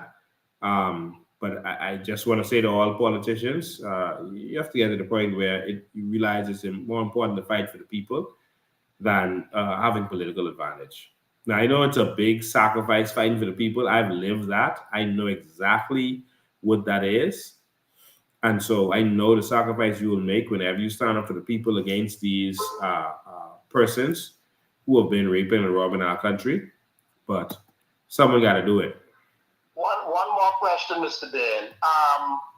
One more question. When your show first came on, I saw the clippings where these people have been owed now for what? That's been some 7 years since they was owed this money. No, more than and that. they were promised to get it. More than that. Wow. Because when I saw the show, I was wondering why you showing something that is maybe 10 years ago. Yeah. And government after government came publicly saying that these people would have gotten this money. Why is it then that the government hasn't ensured that these people get the money that is due to them. Yeah, the government's going to try to take the money from NIB by buying the building with NIB money. But first, they was doing this trick where they was going to try to put it in a private company. And, well, we know how they go. Man, that's demonic. Yeah. To find these people, some of them has even died who were waiting on this money for years and years, their pension funds. Yeah. That's really a disgrace. That's a disgrace on our government. Thank you so much, Mr. Dane. Blessings. Okay, same to you. 803-5995 is the number. Love to hear from some of the city market people if you all are watching, or anyone who's watching this okay, let's go to the lines. Good afternoon, you're live. Yes, good afternoon. Yes, how you doing? Okay. So you're caller number one. Let me just tell on this other person to hold. Okay, caller, you're caller number two, so just hold the line one sec. Go ahead, first caller. Go ahead, first caller. Hello? Yes, go ahead. My problem is both governments being a party from this incident happened. Yes. We have a lot of people in city market who need medical funds, whose homes were taken away and stuff from them because of the payment, who need things for surgery and stuff like that. Both governments, I've been both governments. And before this happened, you had to Mr. Isaac, he ruled that everything was supposed to be okay. And the next couple of weeks he died, or next week he died. Wow. So why they couldn't finish the ruling? Why couldn't they finish the ruling? Yes. You understand? This case is already supposed to be closed, open and closed. Wow. You understand? This TRT and this F&M government, we have to get rid of them. We have to get rid of them because they're not making no sense. All they do now is for themselves. All for me, baby, all. Lincoln, if you send a job in this area, I can vote. Wow. I'll vote for them. Wow. I am so disgusted. This both parties. Wow. You know? Are you one of the victims? My husband is one of the victims. My husband. My God. We have plenty people die. These young children. These widows. And stuff like that. And nobody look back to say nothing. And being Munroe, he know he had that money. He had that money right there. No wonder when you call him Monka Show, he would not say nothing about it. He refused to talk about it. He know what was going on.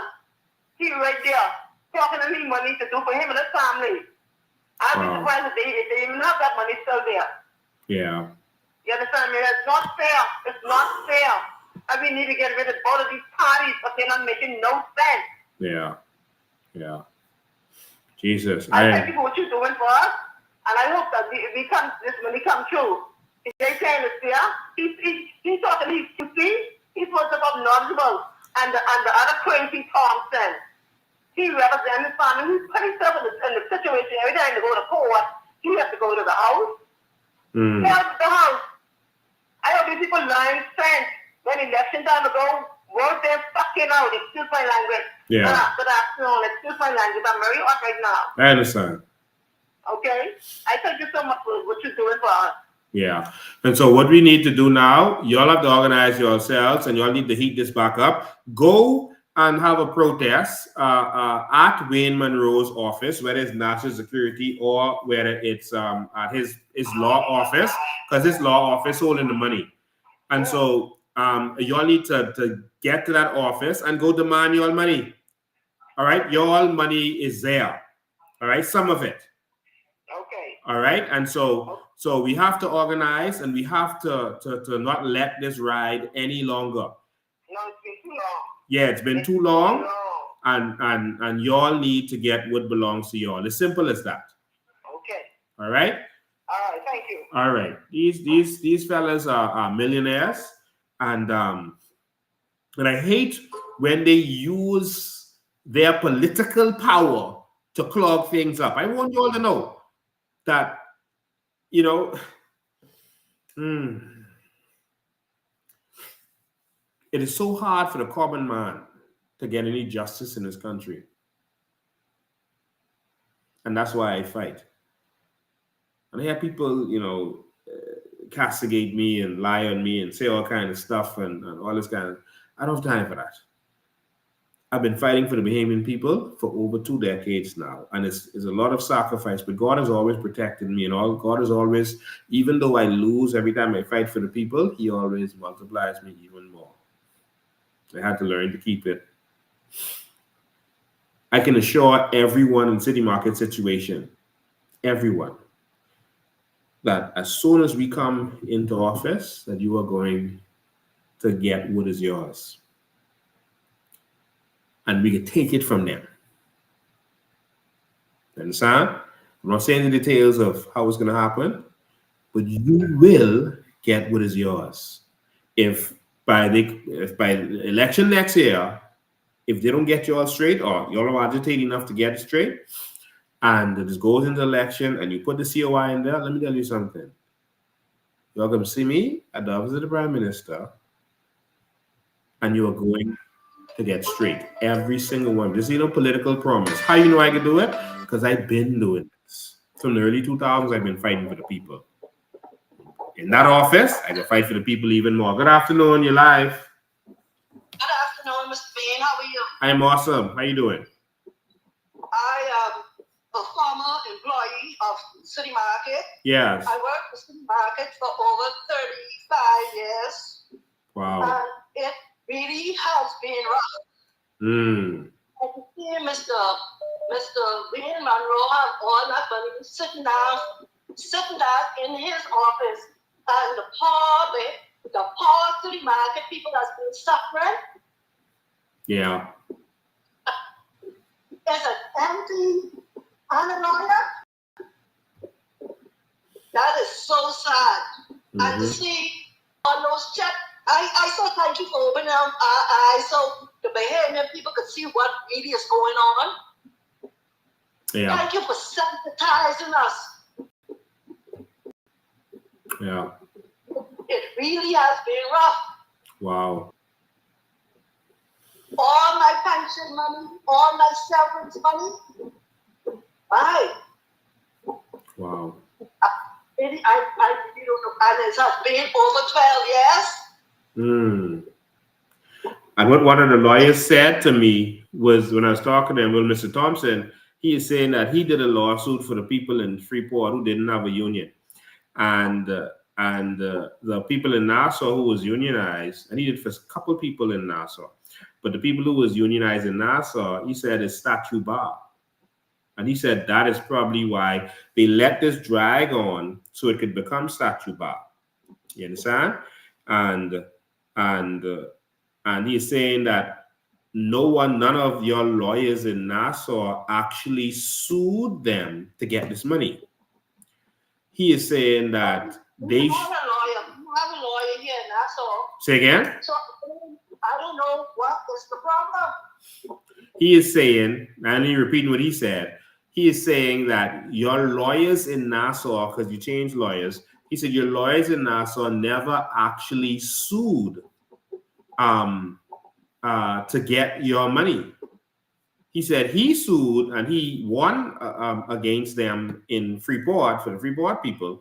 But in Nassau, whatever lawyers you had here should have taken them to court and gotten you all straight. Well, Mr. Bain, I appreciate you and Mr. Vasnor Conquest and Mr. Glenn Adley. They've been fighting. They've been fighting. Because they're really fighting hard for us. Well, the fight ain't over. And I want you to understand, don't mind the statute bar thing. All right? Your money is there. And we ain't letting Wayne Munroe and Mark Finlayson and whoever else deal with that. That is not going to end like that. All right? When I fought for the Sea Hauler victims, their case was statute bar.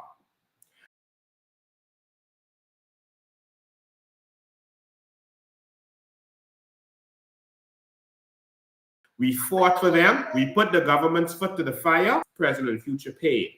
All right? And that was statute bar. I've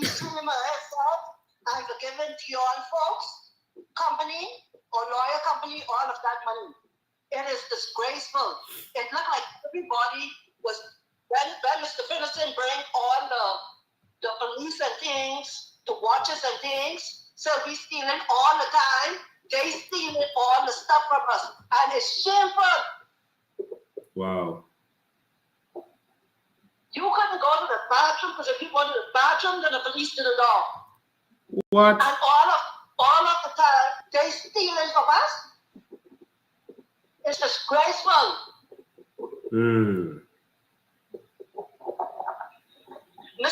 I so thank you for what you're doing for us. Yeah. I appreciate it from the bottom of my heart. God bless you. We can keep fighting. We keep fighting. God bless you. All right. You know, the Bahamian people always get the bad end of the sticks. I saw some people calling. You can call in now, 803-5995. So you can go on a regular line or WhatsApp, and you can get into either of those methods, regular line or WhatsApp. So we know Wayne Munroe has probably about 3 million, and all of this is assumed. And like I said, he told me that he has funds. Calling you live, go ahead. Good day. Bahamas, it is I, your old prophet. Welcome. What's going on, boss? Right here, man. Right here in the fight. Fine, listen to me. Listening to this show today with the people with City Market and all that they've been through. Let me tell you all people something. God real. God hear your prayers, you know. For a long time, God was hearing your prayers. And now the time has come when the Lord sent a political party to make things right for your people in the Bahamas. These two political parties been doing the devil work so long in this country against God's people. If your people in the Bahamas can't recognize the ones who the Lord have sent to deal with these two political parties, listen to me, my people. Satan came in the political world and got our country the way it is. Satan came in the political world, and the Lord have to send someone in the political world to deal with them. But you have to be wise enough to recognize the ones God have sent to ease the burden of the Bahamian people. Bahamian people, listen, man. God hear your prayers, but be wise to recognize what you said.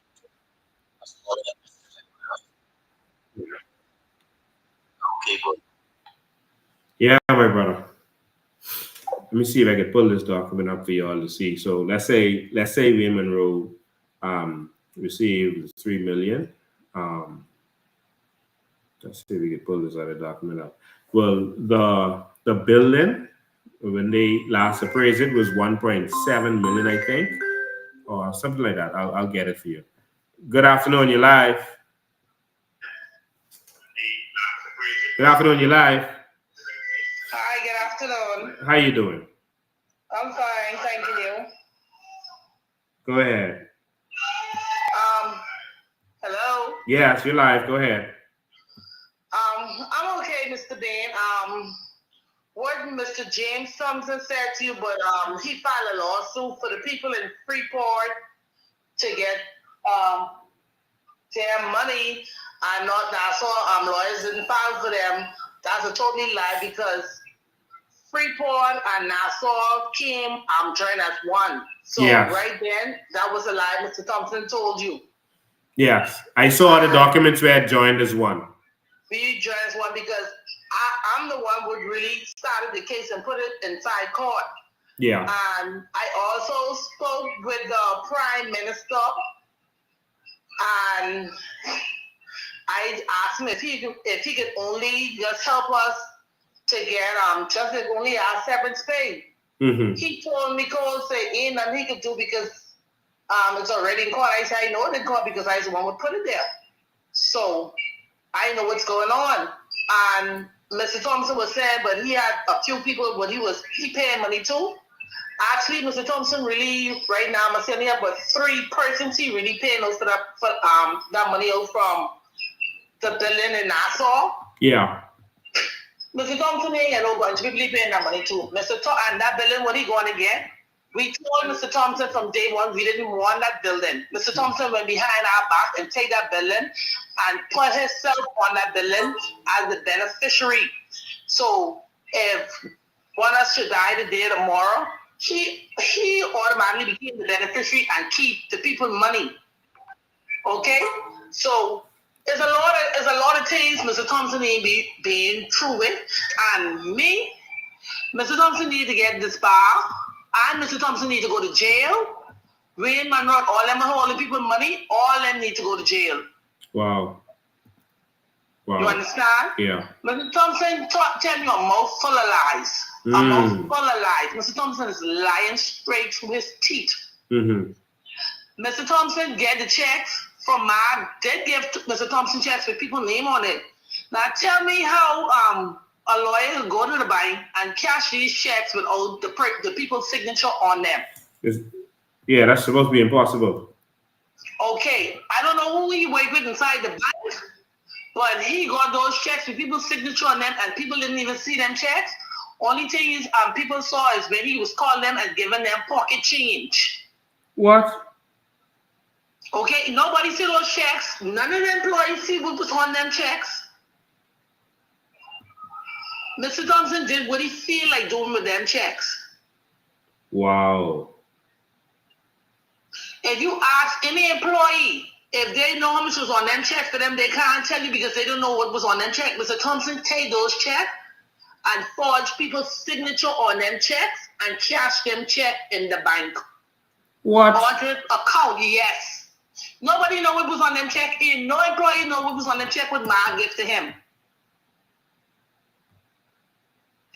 Wow. That's it. That's just what he did. Nobody knows, no employee know the amount was on them checks for them. And I've been in that company for over 20 plus years. Mm-hmm. Because when they closed the company down in 2012, Mark gave us a letter saying ensuing weeks. What is ensuing weeks? Ensuing weeks don't tell you when are you going to get paid. No. Ensuing weeks can mean next 10 years, 20 years. Ensuing weeks don't say what day you want to get paid. Wow. And poor Rashad Martin right there, who's fighting the lawyer now. Yes. From he take this case, he haven't received $1. What? I don't even think it's fair to him as a lawyer. It's not fair. Only money he was receiving is like some of us who have a little job and was able to make a little donation to him to help with whatever he needed help with. That's honorable. I can tell you, I've been doing this for over 20 years now, and it's a struggle, it's a sacrifice, especially when you're fighting these powerful people. So it's honorable that he is out there doing that, because that's his career. That's not my career. I just do this to help Bahamians. Yes, but he's supposed to make money from that, and the fact that he's willing to sacrifice and is sacrificing himself in order to help people, that is honorable, and we have to always remember people who does stuff like that. Yes. I'm glad you said that publicly. He's been on this case from we let James Thompson go. He's been on this case, and honestly speaking, it's not fair to him that Mr. Thompson right here still collecting money from that building, and this man working and can't get $1. It's not fair. Wow. Mr. Thompson is stealing big time from us. So what was Dion Foulkes? What was his relation to all of this? Dion Foulkes was just there with Mark Phyllis and them, just getting money on Slack. Wow. Okay? Because when Mark Phyllis and them had the lawyer, Michael L. Peters, and I was right there in Supreme Court because the court was over in Freeport, when he told Mr. Thompson, and he didn't even know I was a part of the Winn-Dixie group, and I was standing up there listening to them two rowing, and he told Mr. Thompson called, say, you want me to tell your clients how you thief up all their money? What? And when Mr. Thompson see me, Mr. Thompson hold his mouth and he just walk over. So I say, yeah. I say, what money, thief? Let me know now. Wow. Okay, Mr. Thompson need to go to jail. Mr. Thompson need to get this bar. All them who and this together, all them need to go to jail. But let me tell you one thing before I leave. Mm-hmm. That God would wake us up day and night, would watch us over us. He ain't bring us this far to let us suffer. No. And all them who did wrong to the poor people, they ain't just gonna die like that. They have to suffer of this earth first before they close their eyes. Mm. Because it ain't fair, because we have a lot of people right now in the city market group who are on dialysis, who have to take dialysis 3 times a week, and they don't know where the next dollar coming from to pay their bills. Wow. It's not fair. And this foolishness started from Ingram. Because Ingram used to get the food store these coupons at all city market, all kind of money in these food coupons. And he said, when before this place closed down, so closed, the people money's gonna be there to make sure the people get paid. Which that was a lie. Wow. Before Bradley Roberts died, I talked to Brad about the same situation. He said he could look into it. I look at him, I say, yeah, right, last time. And when I talk to the PM, he can tell Sheila Cartwright, say, must get my name and number and my information. He give me a job. I don't want to give me no job. I want what I'm entitled to. Wow. Mm. Well, we got to fight.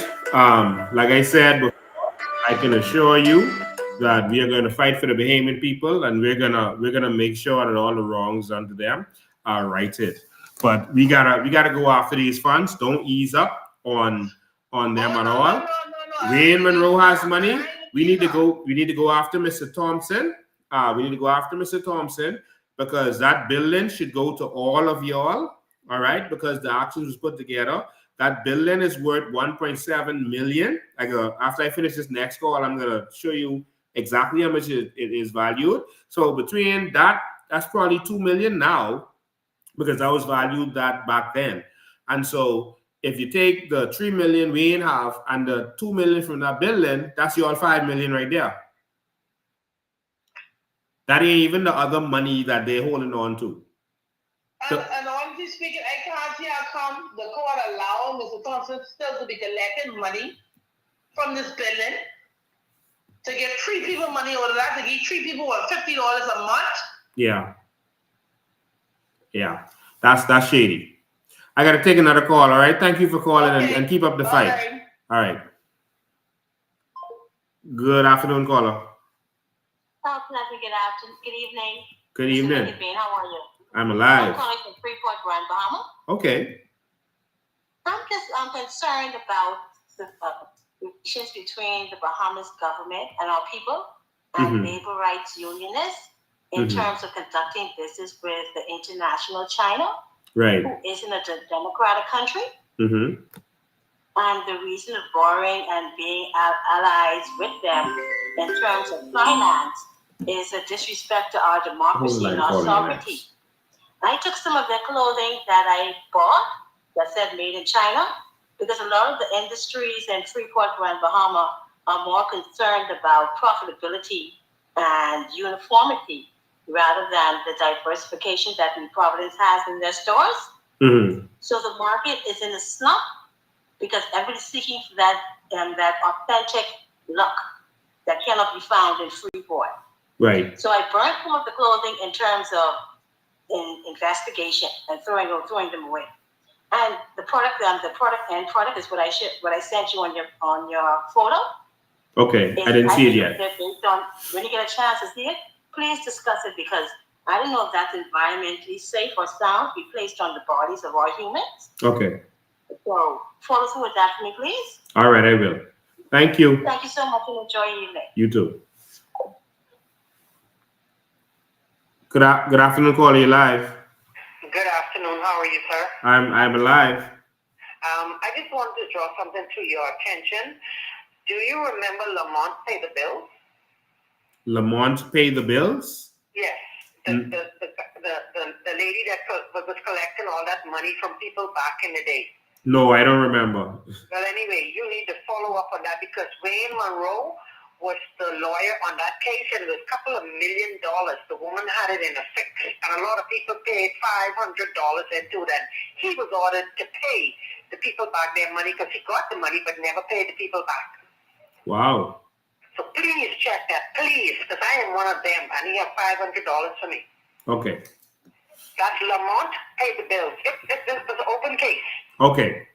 Thank you, sir. All right. Yeah. So let me just show you quickly the billing. Yeah, let me show you the documentation on this billing. Just give me one sec. Let me show you the documentation on this building.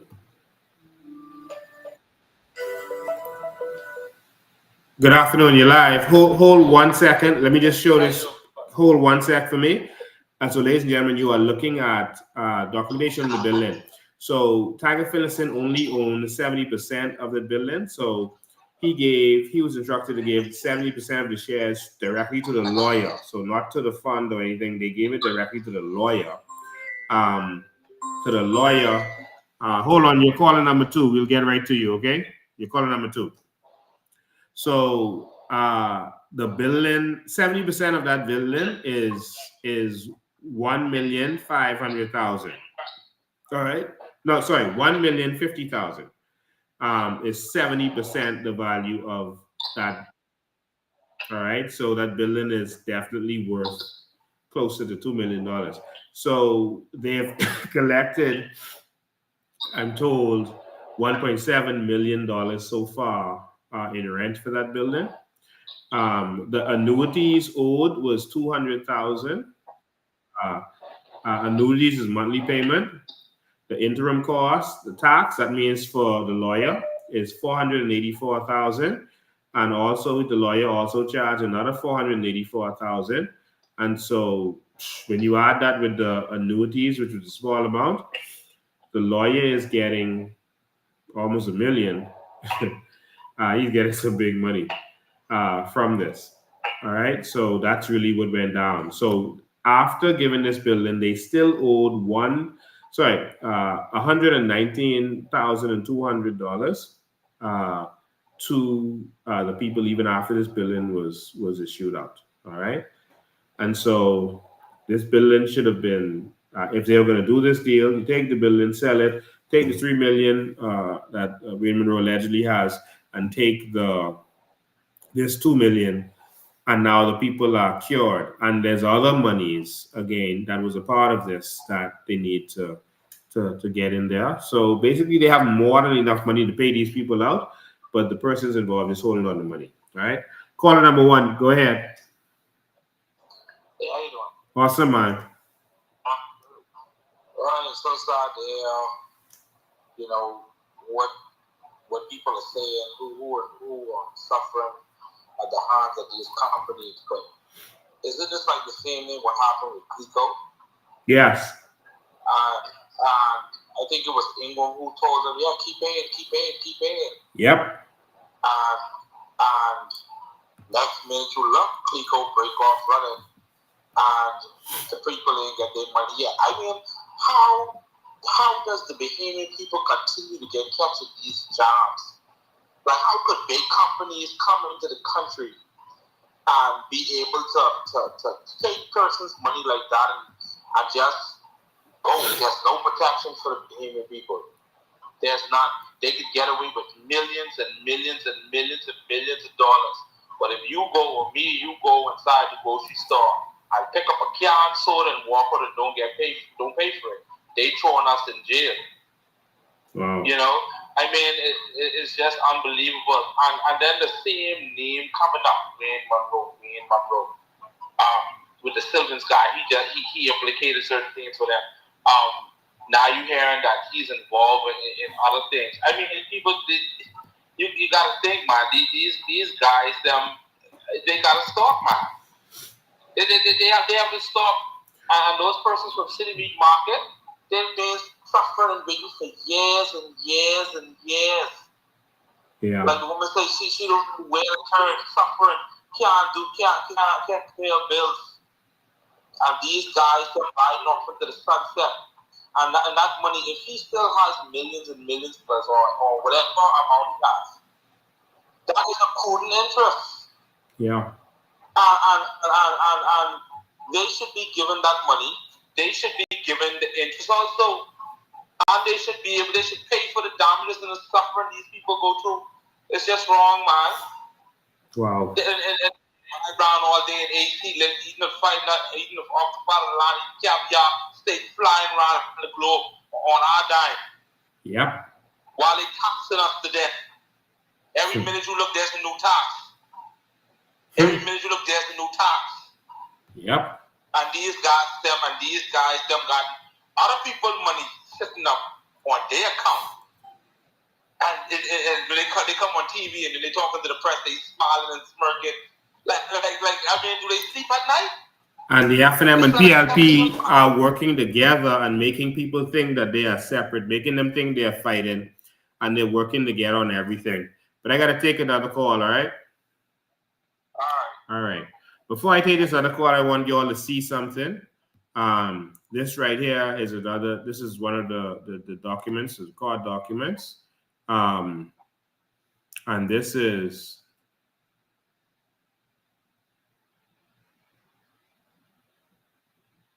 this is a court document, and it says here that the defendants and or their directors where applicable, shall forthwith pay the plaintiffs, including all former employees of Bahamas Supermarkets Limited, City Markets, and or Winn-Dixie, who were entitled to severance only, the full amount of their, I can't see this good, the full amount of their severance or redundancy pay as agreed at the Department of Labor by the defendants to be paid immediately upon completion of the transfer of sale of City Markets business and leases to Quality City Markets Limited.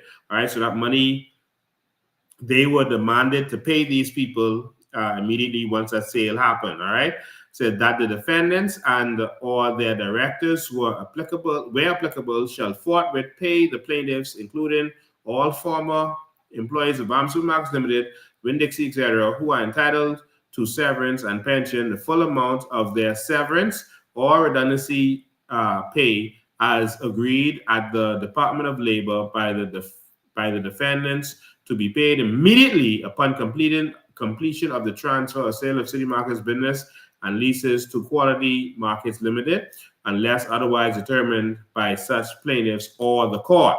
All right, so this is the kicker.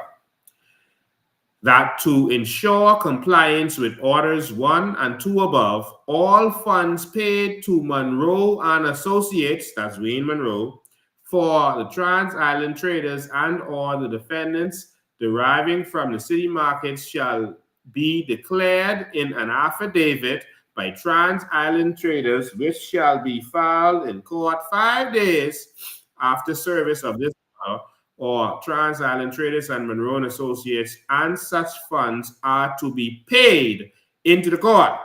So Wayne Munroe was supposed to pay that money into the court. All right, Trans Island Traders, Wayne Munroe, and such funds are to be paid into the court by the defendants at the time of filing the affidavits, which shall be immediately served on the plaintiffs with a notice of payment into the court. So if Wayne Munroe them don't have the money, because the money was given to Wayne Munroe, according to this document, and I'll say allegedly, he was dealing with Trans Island Traders. That's Mark Finlayson there.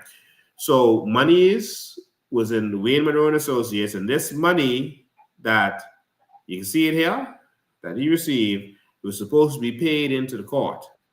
And so now either Wayne Munroe have it or the court have it. And he would have to show that he don't have it, that the court has it.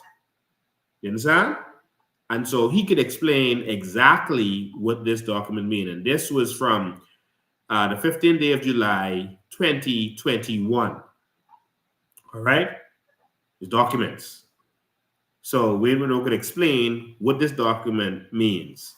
Let's go to the next caller. Good afternoon, caller. You live. Hey, good afternoon, Mr. Lane. How you doing? I am awesome, man. Boy, God go with you, Mr. Dan. God go with you. I just want the Bahamian people to take notice of this, Mr. Dan. Okay? Have you noticed that God is speaking? Have you noticed? Yeah. Nobody got hair surgery. Ray David, shaky man, going to the States. Terry Christie, chest pain. You don't think they understand God is coming to them? God coming to them? You don't think they understand that? Come on, let's go now. Let the Bahamian people know this ain't no coincidence. This ain't no coincidence, Lincoln. It's real. Yeah. It's real. Clayton Fernanda, they all know they're in trouble. They're in trouble with the Almighty God. They serving the wicked, evil people. Lincoln, one of them to throw their hand in. Then I say throw their hand in and come up front and reveal all the dirt what they're doing. One of them to do it, Lincoln. Yeah. But I'm telling you, Lincoln, thank God for you. I pray every minute, every hour, every second for you and the Bahamian people, especially that poor woman I see on the side of the road with her 2 kids Saturday. Lincoln, I know if you know about it, you'll touch it and try to help her. But we have so much people suffering in this country, man. Lincoln, man. We really need you, man, Lincoln. Don't give up on us. Please. I begging you. Yeah. You know who I am. Don't give up on us. I know your heart is people. Mine is people, Lincoln. I only make it on $2 a week, and I try to help. You know what I mean? I try to give up 20 cents. And everybody wants to take 2 white notes. Yeah. You understand me? Yeah, That's man. what we Yeah. have, you know? But Yeah. anyway, thank God for you. Just don't give up on us, man. All right. Thank you. All right. All right. All right, bro. All right. Good afternoon, caller. You live. Good afternoon, Mr. President. How you doing? Awesome, man. And good afternoon to the audience. Mr. Ben, what I like to find out is that all the people who already passed away, do you think that those people family should get that money? No, a person's interest never dies, and so their estate is their interest, and so their estate can get that money, which will then go to their family and friends. Not friends, sorry, their family, the next of kin. Okay, one more thing I have to say, and now I'll sit back and finish listening to you. What all of those people need to do now, since that we are having all these foreigners suing the government for all this money, what all of those city market workers need to do is sue Wayne Munroe for holding this money all this time. He needs to be sued, and after getting sued, put in jail, because he knew he had that money, and that people supposed to don't have that money long time. Okay? Thank you, and I'll sit back and finish listening. Okay. All right. So we need Wayne Munroe to explain. I'm going to release that document out there, so y'all can share it around and ask Wayne Munroe where the money is. And also, y'all have to go out there and y'all have to pursue this hard. You can't let them get away. Now, Wayne Munroe, I heard that he isn't going to run anymore, so politically he doesn't care. But we need to go to Brave and make Brave fix it, since he said he cares about the people. Good afternoon. You're live. Hey, good afternoon, my brother. How are you? I'm alive. Listen, it is always a pleasure when you come on and releasing true information to the Bahamian people. Mm-hmm. Let me say this. Boy, what is happening in this country right now? What is really happening in this country? If the Bahamians who really love God, love family, and love country, I cannot see any Bahamian, PLP, F&M, going in that boat and put their X to the PLP or the SNM. The spirit of corruption is so high in this country, my brother. The devil is a stronghold of corruption over this country. But you know what? We, the people, is the government. We have the power. And what you have revealed a while ago on Wayne Munroe, I see why they put, and folks, I see why they put Wayne Munroe and Hillary put in there as the National Security Minister. Imagine in this country, our National Security Minister name is being called up in all sorts of things in this country. This is our National Security Minister who's supposed to nationally secure us as Bahamian and this country. And his name is involved in all sorts of things in this country. You know, this is my suggestion when I hang up after this. This is my suggestion. The government, knowing all of this, the government paid out so much money to the Commissioner of Police when they brought him back, and also the deputy, and about 2 of them when they brought them back. The salary was not cut. They brought them back, promoted them, and then they sued the government and they settled that case out of court. They had no case. Well, guess what? The government now can take control, pay these people $6 million or whatever it is, $7 million, pay these people, and the government, if this was not a corrupt government, they would go after these people. But now, how are you going to go after the National Security Minister? And that's Philip Dave, this minister, National Security Minister. How are you going to go after him? It only takes the people to go after him.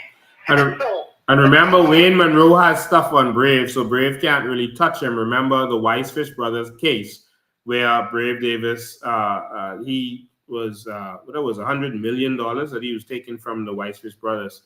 That funded the PLP at one point.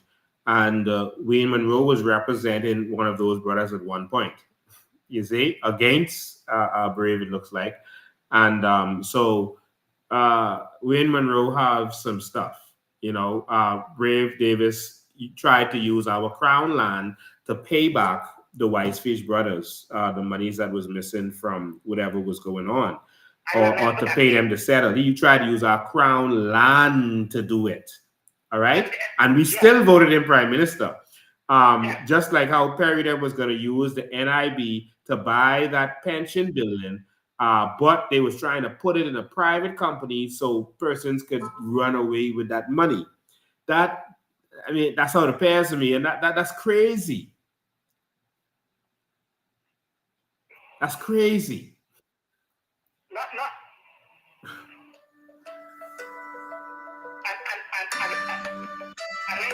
Yeah. What has happened? Remember, this government, remember what they did to Bank of the Bahamas? The bad loan. Hold the line for you now. Millions of dollars. They moved it from the Bank of the Bahamas because, you know, I'm a common shareholder of the Bank of the Bahamas. And we used to get one little check, my wife and I, used to get a little check. But guess what? They took all of the bad loans, put it into this company, said the company was going after these persons to try to collect the money. You think they get anything? Nothing. They got nothing. And so what the government ought to do, and I agree with you 1,000%, who's going to go after Wayne? When we have corrupt government, we have corrupt prime minister, and they're all involved in this corruption. But you know what? Like the gentleman said, and I said this on social media, they don't understand God is speaking. As I said, Philip Davis, we all have an expiry date on us, right? You have Hubert Ingram went in the hospital. You have Perry Christie went in the hospital.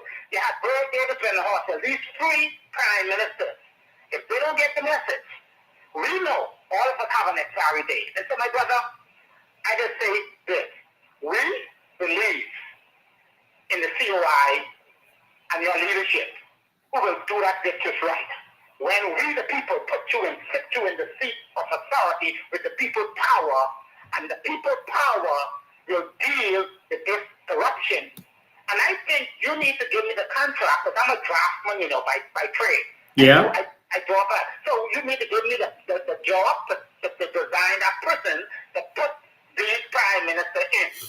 Okay, you need to give me that job so I could No. We already have a prison to put them in. They going in the old prison. They ain't getting in the new prison. No, but this prison to be like a yard cell. This prison, it might be new, but the system. No, yours can smell too new and that could be too clean. They going in that one with the slop bucket. Let me tell you something.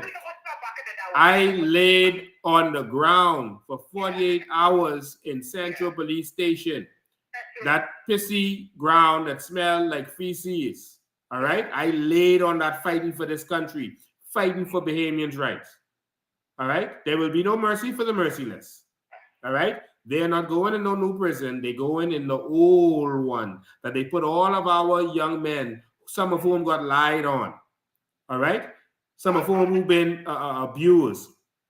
That's the prison they go in, and they get in the slop bucket prison. Okay, but anyway, give me the job to put the Cat 9 tail on them. Yeah, give me the job to put the Cat 9 tail on. I know the swing it, you see. You can't roll back. You gotta do it right from the thing and then slap back. If you go roll back, that's illegal. So you can't. Yeah, I know the drill with the Cat 9. And so I want to put Brave on that court, Terry Christie on that court, Ingham on that court, Lennox on that court. Oh, keep there. You need a special one to keep there. Okay? For immigration. Okay? Because he's the one who got this country along with Brave David. Put them up on the same court and get the same beating. Thank you, my brother. Continue to fight for the Indian people. And the world's going to get shocked. But the Indian people is going to support the COI this time.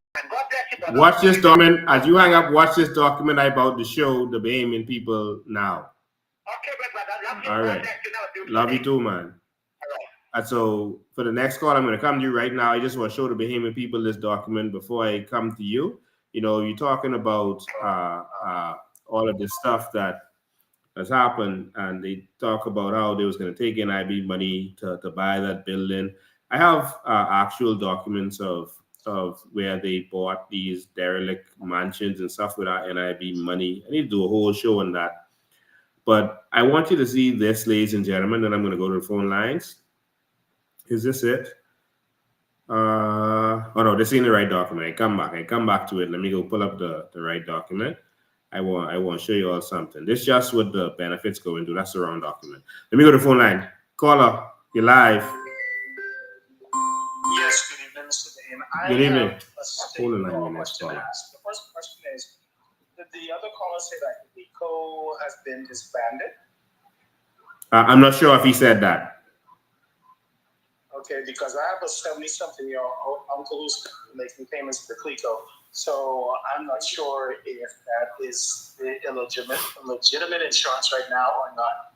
And my second question is, what measures are in place to address exploitation by Bahamians against their employees? And are there specific industries in the Bahamas where exploitation by local employees is more prevalent? If so, which ones? Good question. Listen. All right. We're talking about laws to protect Bahamian employers, and to be honest with you, there are laws in place to protect Bahamian employers, but laws don't matter when you have corrupt lawmakers. That's the problem. The problem is not our laws. We have laws in place because the international community makes us put laws in place to deal with a lot of issues. But we have the laws in place, but the problem is the lawmakers. Because if they choose to do or not do, what are you going to do? All right, that's the question. If they choose to do or not do, what are you going to do? The only thing that moves them is political pressure. They're only moved by political pressure. And that's why I always say to the third parties and stuff, people who want to come up. All right. Only political pressure moves them. And as long as you are divided, doing your own thing, and you you over there on the side just trying to be leader, and you just want to do a party for being a party's sake.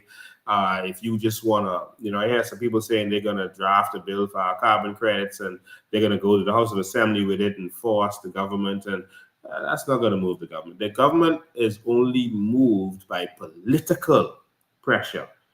All right, if they feel that you are there ready to replace them, that's political pressure. Because the worst you can do is move them and put, so for example, the PLP is here. If you're removing them and putting the F and M in, they win. Because them and the F and M are the same. They want that. They want you to think that they are different. That's not political pressure. You're going to move me and put my brother? Okay. That's the problem that many people don't understand. Political pressure is when them and the people they're connected to, their friends, their partners in crime, can be removed.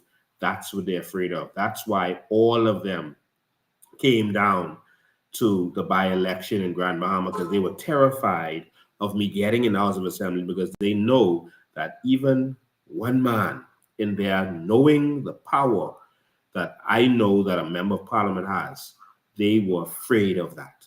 That's what they were terrified of. They could not let us get in that door and not be one of their puppets. They only want, like, they're going to start pushing other third parties now. All right. They're going to push. I heard they're going to, someone is going to fund Markle Pine, and they're going to, that's on the FNM side. Someone's going to fund someone on the PLP side to take third party votes. All right. And they're going to give them access to media. So you're hearing from them. They're going to make them look good. They're going to send some other candidates to go with them and say, man, we can make sure you're all straight. So that they can have people that they're controlling to get in there. These are the old tricks. You understand? But we have to be wise. Before I go to the next caller, I promise to let you see this document. This is a document from NIB. Let me show you. This is the kind of stuff that these people do. All right. So this is the kind of stuff that these people do. And I need to have a whole show just on this. So I showed you a document last week where NIB was just buying equipment for the clinics, equipment and gas and that kind of stuff for the clinics. All right. With our money. All right. Which is criminal. Now, look at this. This is from May, just from 2010, 2012. Look at this. These fellas giving themselves bonuses. You say NIB doing bad. NIB ain't making no money. If NIB isn't making money, if NIB is at a loss, why are you giving yourself bonuses? This ain't a salary, you know. This says executive management. Let me blow that up for you. Bonuses at NIB. So while NIB was not doing good, all right, you paid yourself. Look at these numbers. All right, this is just 1, 2, 3, 4, 5, 6, 7 payments. They paid themselves R. King, K. Bow, W. Patton, R. Knowles, S. Gill, R. Wells, D. Osborne, A. Cargill. All right, let me show you what they got. R. King got 97,916. He got his 100 grand. All right. And that's in 1, 2, 3, 4, 5, 6 checks. All right. Cabo got $65.8 thousand in 6 checks. W. Patton, 6 checks for $70,000. P. Knowles. So every executive was giving himself bonus. P. Knowles. And this, Jesus. $65,000. Orwell, $63,000. D. Osborne, $35,000. And A. Cargill. Oh, which A. Cargill is that, y'all? Which A. Cargill is that? $194,791.66. They paid themselves bonuses. This ain't salary yet, y'all. Bonuses, free money, $723,333.31. And these are the check numbers here. And guess who paying for that? NIB raise, because y'all keep voting for them. Let me go to the phone lines. Call your life. Good afternoon. Yes, I'm calling in. I can't help but to call in, especially on the things in which the NIB department has done over the years. Even when Munroe was in charge, where it shows where he had invested in stock at the Arawa Port, and that was why NIB was called on Japanese. But my main reason for calling this is something that is so flagrant in the right now. Lawyers engaging in criminal activities and walking away scot-free. Mr. Munroe, according to those allegations that are placed against him, even by the employees of Sydney Market, each one of them should go and file a complaint at the Bar Association against him, then go and file a criminal complaint for theft by reason of employment and having this barred. He's a disgrace to the Bahamian character of the international stage. I'm calling from North Carolina. Wow. Wow. It urges Bahamian citizens abroad that are working hard to come back home to build a business in our country, but yet it seems like it's going to the down underneath these two parties that have been one party over many years. 3 lawyers, the senior firm, and 3 prime ministers of the Bahamas. This can't be no coincidence. And the people are sleeping. Blatant plots to the private continuously deprive us of everything that our great-grandparents worked hard to obtain for us. They're stolen our land and the minerals. Thank you, Mr. Dean. I just wanted to voice that opinion for you. Thank you, too. All right, before I go to the next call, I'm just going to quickly show you all something, and then I'll get the next caller. This document you're seeing, this NIB documents. This documents where the treasurer of the Commonwealth of the Bahamas, all right? That's just called the body that owns everything the government owns, all right? They call it the treasurer, right? The treasurer of the Commonwealth of the Bahamas sold, this is a conveyance, it's 2014. So around the same time, all this conductory was going on, man. Conveyance. This is Brave, who's deputy prime minister. So this is a conveyance from the treasurer, so from the government to National Insurance Board. This is property. All right, property. Now, let's see here. As you, the government selling property to National Insurance. Why the government selling property to National Insurance? That's freaky. All right, and you see these are documents here, and you can see where by resolution of the House Assembly dated 15th of May 2013, and of the Senate, whatever date, that was the Assembly. They gave permission approval, 11 Gulf Coast Heights subdivision purchaser, consideration of the sum of $10. So they was allowed it to go from the government to NIB for $10. That's what they approve in the House now. They say $10 consideration, because that looks fraudulent if you transfer from one government entity to the next government entity for millions of dollars, right? But let me show you what they did. So got permission to do this transaction for $10, right? That's what they say in the House, because y'all would have been watching in the House. But in actuality, they actually sold this document. I'm trying to see pull up the amount here. Sold this property. Let's go to the, okay, that's you can see it there. Hold on, wait. Let's go. Right. Let's go here. Okay, we got another call. Hold the line, caller. You're calling them. All right, hold the line. So here, and so it's showing this a conveyance, and it's showing how much money was paid. Let me show you how much money was paid, because I browsed over it on the inside. Hold on. I got to go back. Hold on, I rush in callers. So from the Treasury to National Insurance, they paid $3 million for this property. All right. So the government and House of Assembly gave them permission to transfer this property from the Treasurer to National Insurance for $10. They went and did it $3 million. That's just this. All right, and there's more. $3 million. You can see the total amount on the top here. All right. See there, $3 million. All right, is what they ended up selling it for. You see the stamp tax is what you see on the top here, which is 10%. The 10% stamp duty is $300,000. Sold for $3 million. And so they took our NI to do that. Why? Who really own this? Where they get this from? This is the kind of skullduggery that is be going on. You see these documents. I could have 3-hour shows every day for the next 10 years. The amount of documents I have with these fellas doing foolishness. Let me go to caller number 1. Caller number 1, go ahead. Hello, Lincoln. Hi. Thank you for taking my call. Great show, man. Great show. Thank you. You are a champion, people.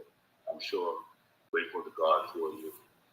I want to say that at least the city market pension fund, as you mentioned earlier in the show, was being invested to get a return, like traditional pension funds are done.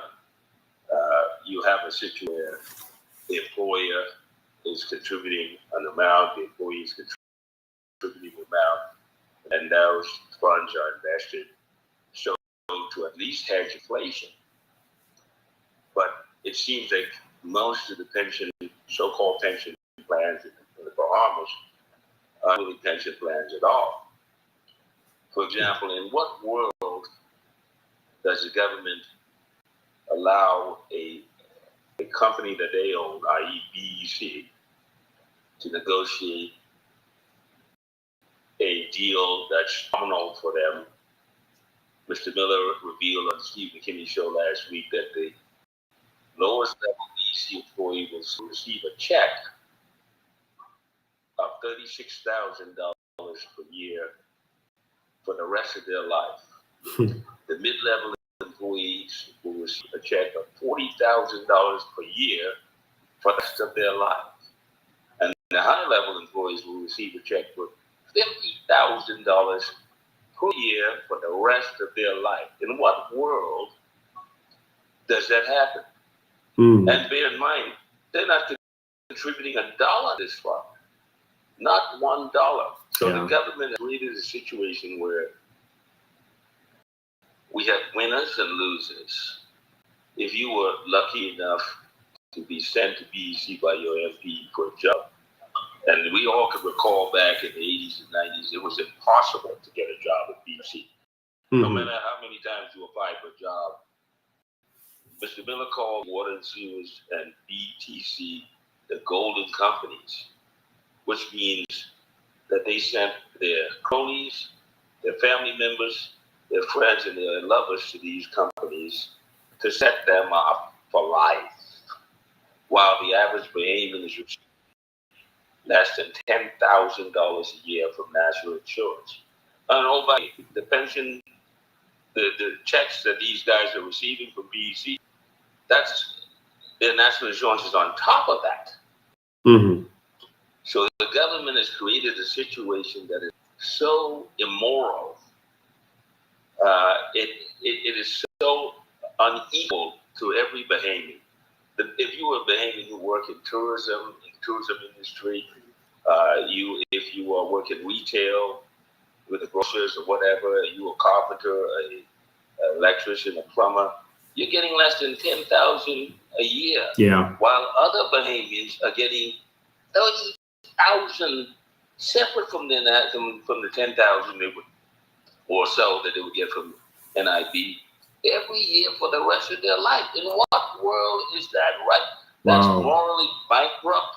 Yeah. It may be even unconstitutional for a government to undergird a group of Bahamians at this rate and leave the majority of Bahamians to suffer. Lincoln, this is a travesty. It is. And I hope that you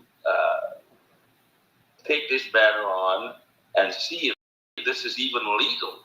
That's not supposed to happen. The government is not supposed to allow Ronald Reagan fired the FAAs when they tried to strike. Yeah. How is it that we allow a situation like that. It's stupid. It is immoral. It is morally bankrupt. It creates a very unfair situation for Bahamians at large who are not part of these institutions, and that wrong needs to be righted. I wonder if you would look into the definitely constitutionality, legal right, if any, that the government has to pick and choose who will survive in this country and who will suffer. Because any beyond standard pension that civil servants get is a free. Yeah. And so the only thing we need to do at this point is we need to remove the FNM PLP and try something different, because it's not working out for the Bahamian people. It's not going to. I mean, we've been trying that. And so we have to do something about it this time. That's the only solution. And so now we get why there's a segment of the Bahamian people who do not want to see a change, because in their heart of hearts, they know if they're benefiting like they are from these three corporations, they know that they're sucking the blood out of the grassroots. This money doesn't come out of the sky. No. It comes out of our pockets. It does. And what's worse is it's run so poorly. As I said earlier, a traditional fund would appropriate funds every year and then invest that money to at least hedge against inflation. We're not even getting any. This is the worst way to run any type of pension fund ever. We just have a bunch of dumb despots running the country, and we really need change. Thank you, man. I appreciate you calling. Let's go to the next line. And I'm going to have the end shortly. Good afternoon. You're live. How you doing, man? Hey, what's up, Ancho? Okay, listen, man. You know, I wouldn't say you were a good guy. I'm gonna make it seem like he was a villain. Okay, because you weren't a villain. He was a good guy, right? About it. I just want to share an example because I just trying to figure out what your end game is. I see you leaking more information, was critical and credible. You put it out there in public domain. I don't know if you expect prisons to run with it. I don't know if you expect the police to jump on it. I don't know what you're expecting to get out of it in terms of you releasing this information. Okay, that's information of corruption. Students leak some information, you get the FBI involved. You almost got on live, the matters in the FBI in the US. That's substance, that's traction. Tomorrow, I want to say tomorrow it comes, this information you leak, it doesn't go nowhere. What does COI plan to do with this corruption information when it talks about the matters? Who's going to pick this information up to investigate this matter of corruption that you are now exposing or leaking to the public? All right, good question. Revolution starts with education. All right, every revolutionary will tell you that. It starts with first educating the people. If the people don't know what they need to change, then they won't see the need to change. And so the first thing we must do is show the people what is going on, because a lot of what we have revealed to the people over the last few years, they had no idea that this was going on. And it is causing the people to be stirred up now to say that, no, we need a change. This cannot happen. Because the biggest way there's many ways you can get change. And we've used all of these mediums. We've gone to the courts. We have injunctions against the government now. We have several injunctions. We have lawsuits. We have probably about 7 lawsuits against the government right now, active as we speak. We have filed for commissions of let me finish because you asked me a question. We filed for commissions of inquiry with the government, and the purpose of that was not that we believe that they would actually do the commission of inquiry, but it was to inform the people of what's going on and use it as an opportunity to educate the Bahamian people while the media was blocking us. And so we filed for commission of inquiries, which have forced governments to prorogue the House, because if they didn't prorogue it, they had to do the commission of inquiry. And that's why Brave and them recently prorogued the House with no explanation because we put it on immigration. They didn't want to do it, so they prorogued the House. And so we can go back and do it again and force them to prorogue the House again. All right? But the first thing we did, the first thing you have to do is make the people aware of what's going on. That's what Martin Luther King did. That's what Mahatma Gandhi did. That's what Finlayson and Malo Butler, etc. did. And so that's what we started off with. We don't just go there and inform the people. We've been fighting the people, my brother. We've been fighting people. We have been putting our money where our mouth is. We have been spending our time in jail fighting for this, and we've gotten a lot of results, and we've forced the government hands. A lot of what the government was forced to do is the pressure that we put on them. And so we have taken things. Sorry, go ahead. Why do you think getting locked up is fighting for the people? Why do I think that? I don't think getting locked up is fighting for the people. I think fighting for the people results in getting locked up, because no change ever happens unless someone is arrested. The status quo uses their power, and their power is jail and the judges that they appoint. And so that's their power. So whether it was Jesus Christ getting locked up or the disciples getting locked up or Martin Luther King, Mahatma Gandhi, change has never come unless someone has been willing to give up their freedom. Finlayson was locked up. Finlayson. Because I really don't want the information that you share, if it's facts, to just go in on our airs and there's no traction. So what would you like to see happen tomorrow? What would COI do in terms of leading this corruption movement, in terms of, okay, now we have new evidence of corruption and are proven where they are spending money on these derelict homes. Hold on. That isn't new information. We've brought that information about NIB a couple of years ago now, okay? And so we've been putting this out. We put information out on immigration. It forced their hands. They moved the immigration. Things changed. They couldn't do what they were doing anymore. We forced their hand on a lot of stuff. I don't have the time to go into details of all of this. And so in terms of the information that we provided, you were provided tonight. Those persons, listen, my job in this is to educate the Bahamian public and to bring it to the awareness of the people so it cannot be hidden anymore. And so those persons have a lawyer. If they want me to present them, they now have the opportunity to know that I have documentation. I know where to go with this, and they can make a stance as it relates to that. I have fought many battles as it relates to this. All right, I don't just talk. All right, I fought. Listen, you asked a question. I fought for many, and we won every single battle that we have fought. Every single battle with the power of God. He gets the glory, not me. Every single battle. All right. These city market people are going to get their justice, even if it's when the COI takes the government, and we make sure that they get their justice. And not only people we're going to be fighting for this, people who lost their land, people who are being victimized, people who the government just take their land. All right. Right. There's a lot of people that lined up that we're going to be fighting for. This is just a part of it. Now, there's so much corruption that every few days there's a new scandal out. All right. We only got 24 hours of the day, so we have to choose what we pay attention to. But right now, never been this much scandal in the history of this nation. And so now it's going to be for the Bahamian people to say, listen, we can't go back to that previous scandalous party. We can't keep the scandalous F&M, sorry, PLP. So we need the new party. I didn't hear what you said.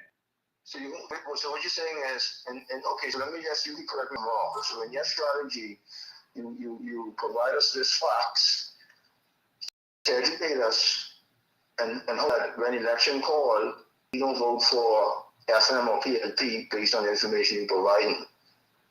Based on the information I'm providing? My brother, everything starts with knowledge. Whatever religion you believe in, someone gave you knowledge and caused you to believe that way.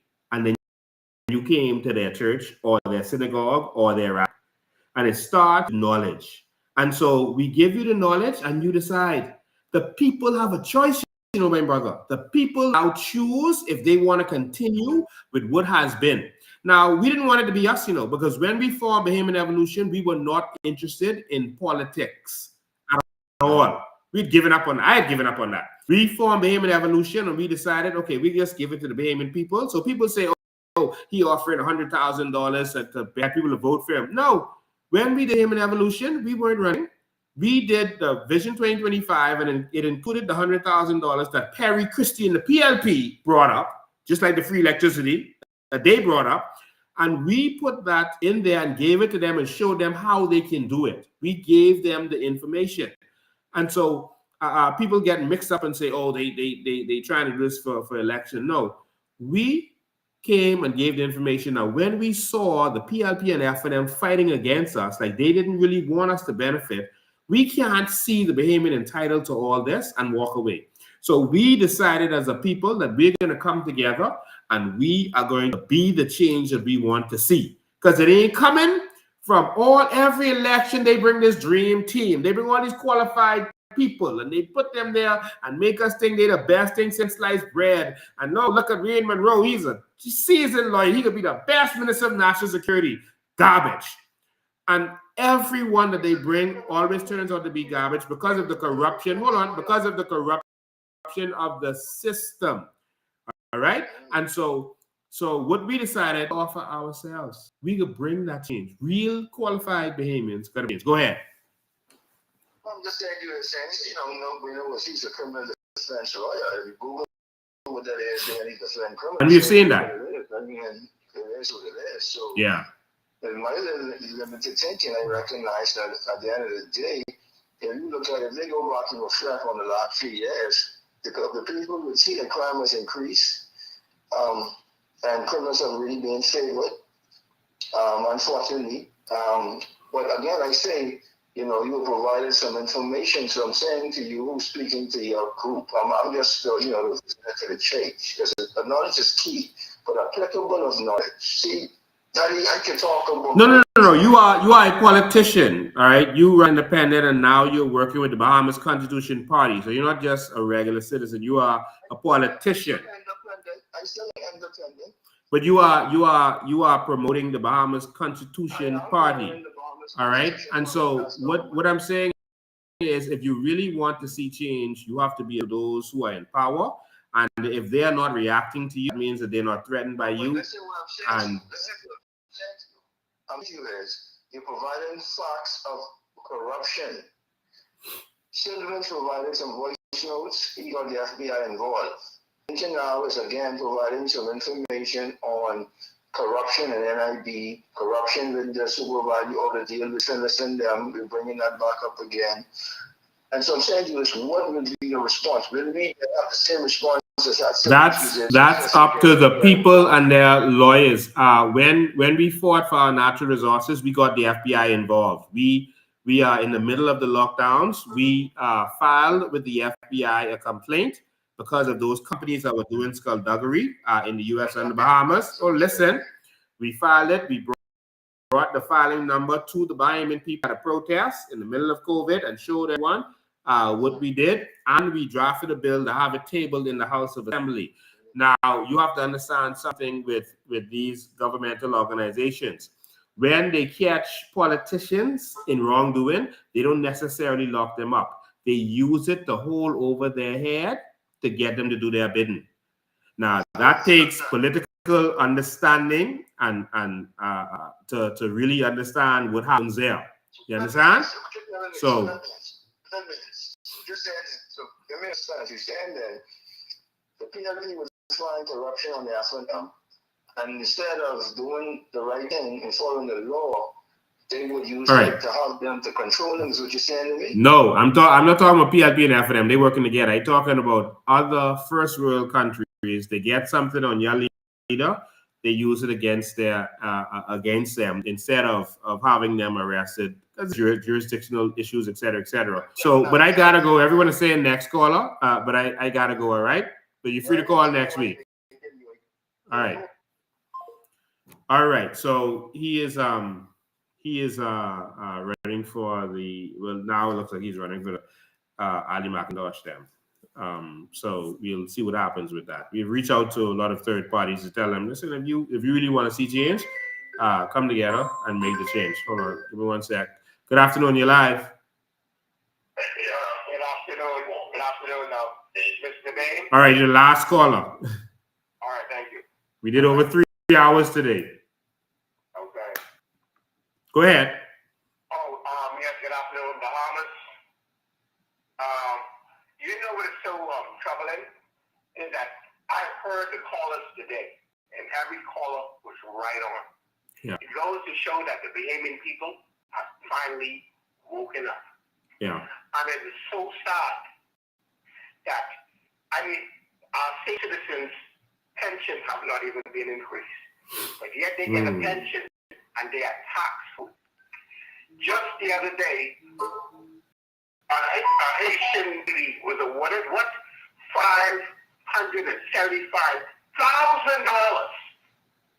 from taxpayers' money. That her Bahamian citizenship was late and that she was put off. But what about the people from City Market who have been fighting for years for their pay? When I think about the amount of natural resources we have in our country, but besides that, $156 billion that we should be getting every year because of our seagrass, what's going to happen to that? What's going to happen to that? The thing is, we've been fighting for the PLP and FNM all of our lives because our parents and our grandparents said so. But most of our parents and grandparents are dead. Rest in peace. My parents caught crown land. You know, my parents, they did. Crown land was the grave. Wow. That's the only crown land my parents got was the grave. Wow. I understand people will protest, but the only way that Hillary and those got power is that they form a party. Right? Yeah. Is that but my they've been screaming around for the name of people to work in the bank and all of that different stuff, but until they got into power to get that pen and that name change. Yeah, there's some people going around saying that you can't be political and that kind of stuff if you want. That is so nonsensical. You got to just come as Bahamians. Everyone in a political party, I would think, is a Bahamian. I don't understand what you're saying. Everyone is a Bahamian, and there's nothing wrong with a political party fighting for a cause. I mean, Pillen and those fought for our civil rights. They fought women to vote, etc. You didn't say, all right, don't come as a party, just come as Bahamians. What are you talking about? We are fighting for all Bahamians to benefit from our knowledge. We are fighting for Bahamians to be put first in this country. And if we have to come together as a political party, then that's what we have to do. They only respond to political threats. But caller, I gotta run, all right? We did over 3 hours today. Yes, Mr. Mr. President, have a great evening. You too, man. Thank you. So, ladies and gentlemen, fund the movement, support the movement. But a lot of people are telling us to keep going, but all political parties need funding. Even the great Democrats and Republicans, they are raising money constantly because that's what it takes to get this done. We want in every Friday at 10 a.m. to change hair. That's on Dove 103.7 in Grand Bahama, and is on Facebook Live, so you can tune into that every single Friday at 10 a.m. And we want you to support the movement. It's going to take support of the movement for this to continue.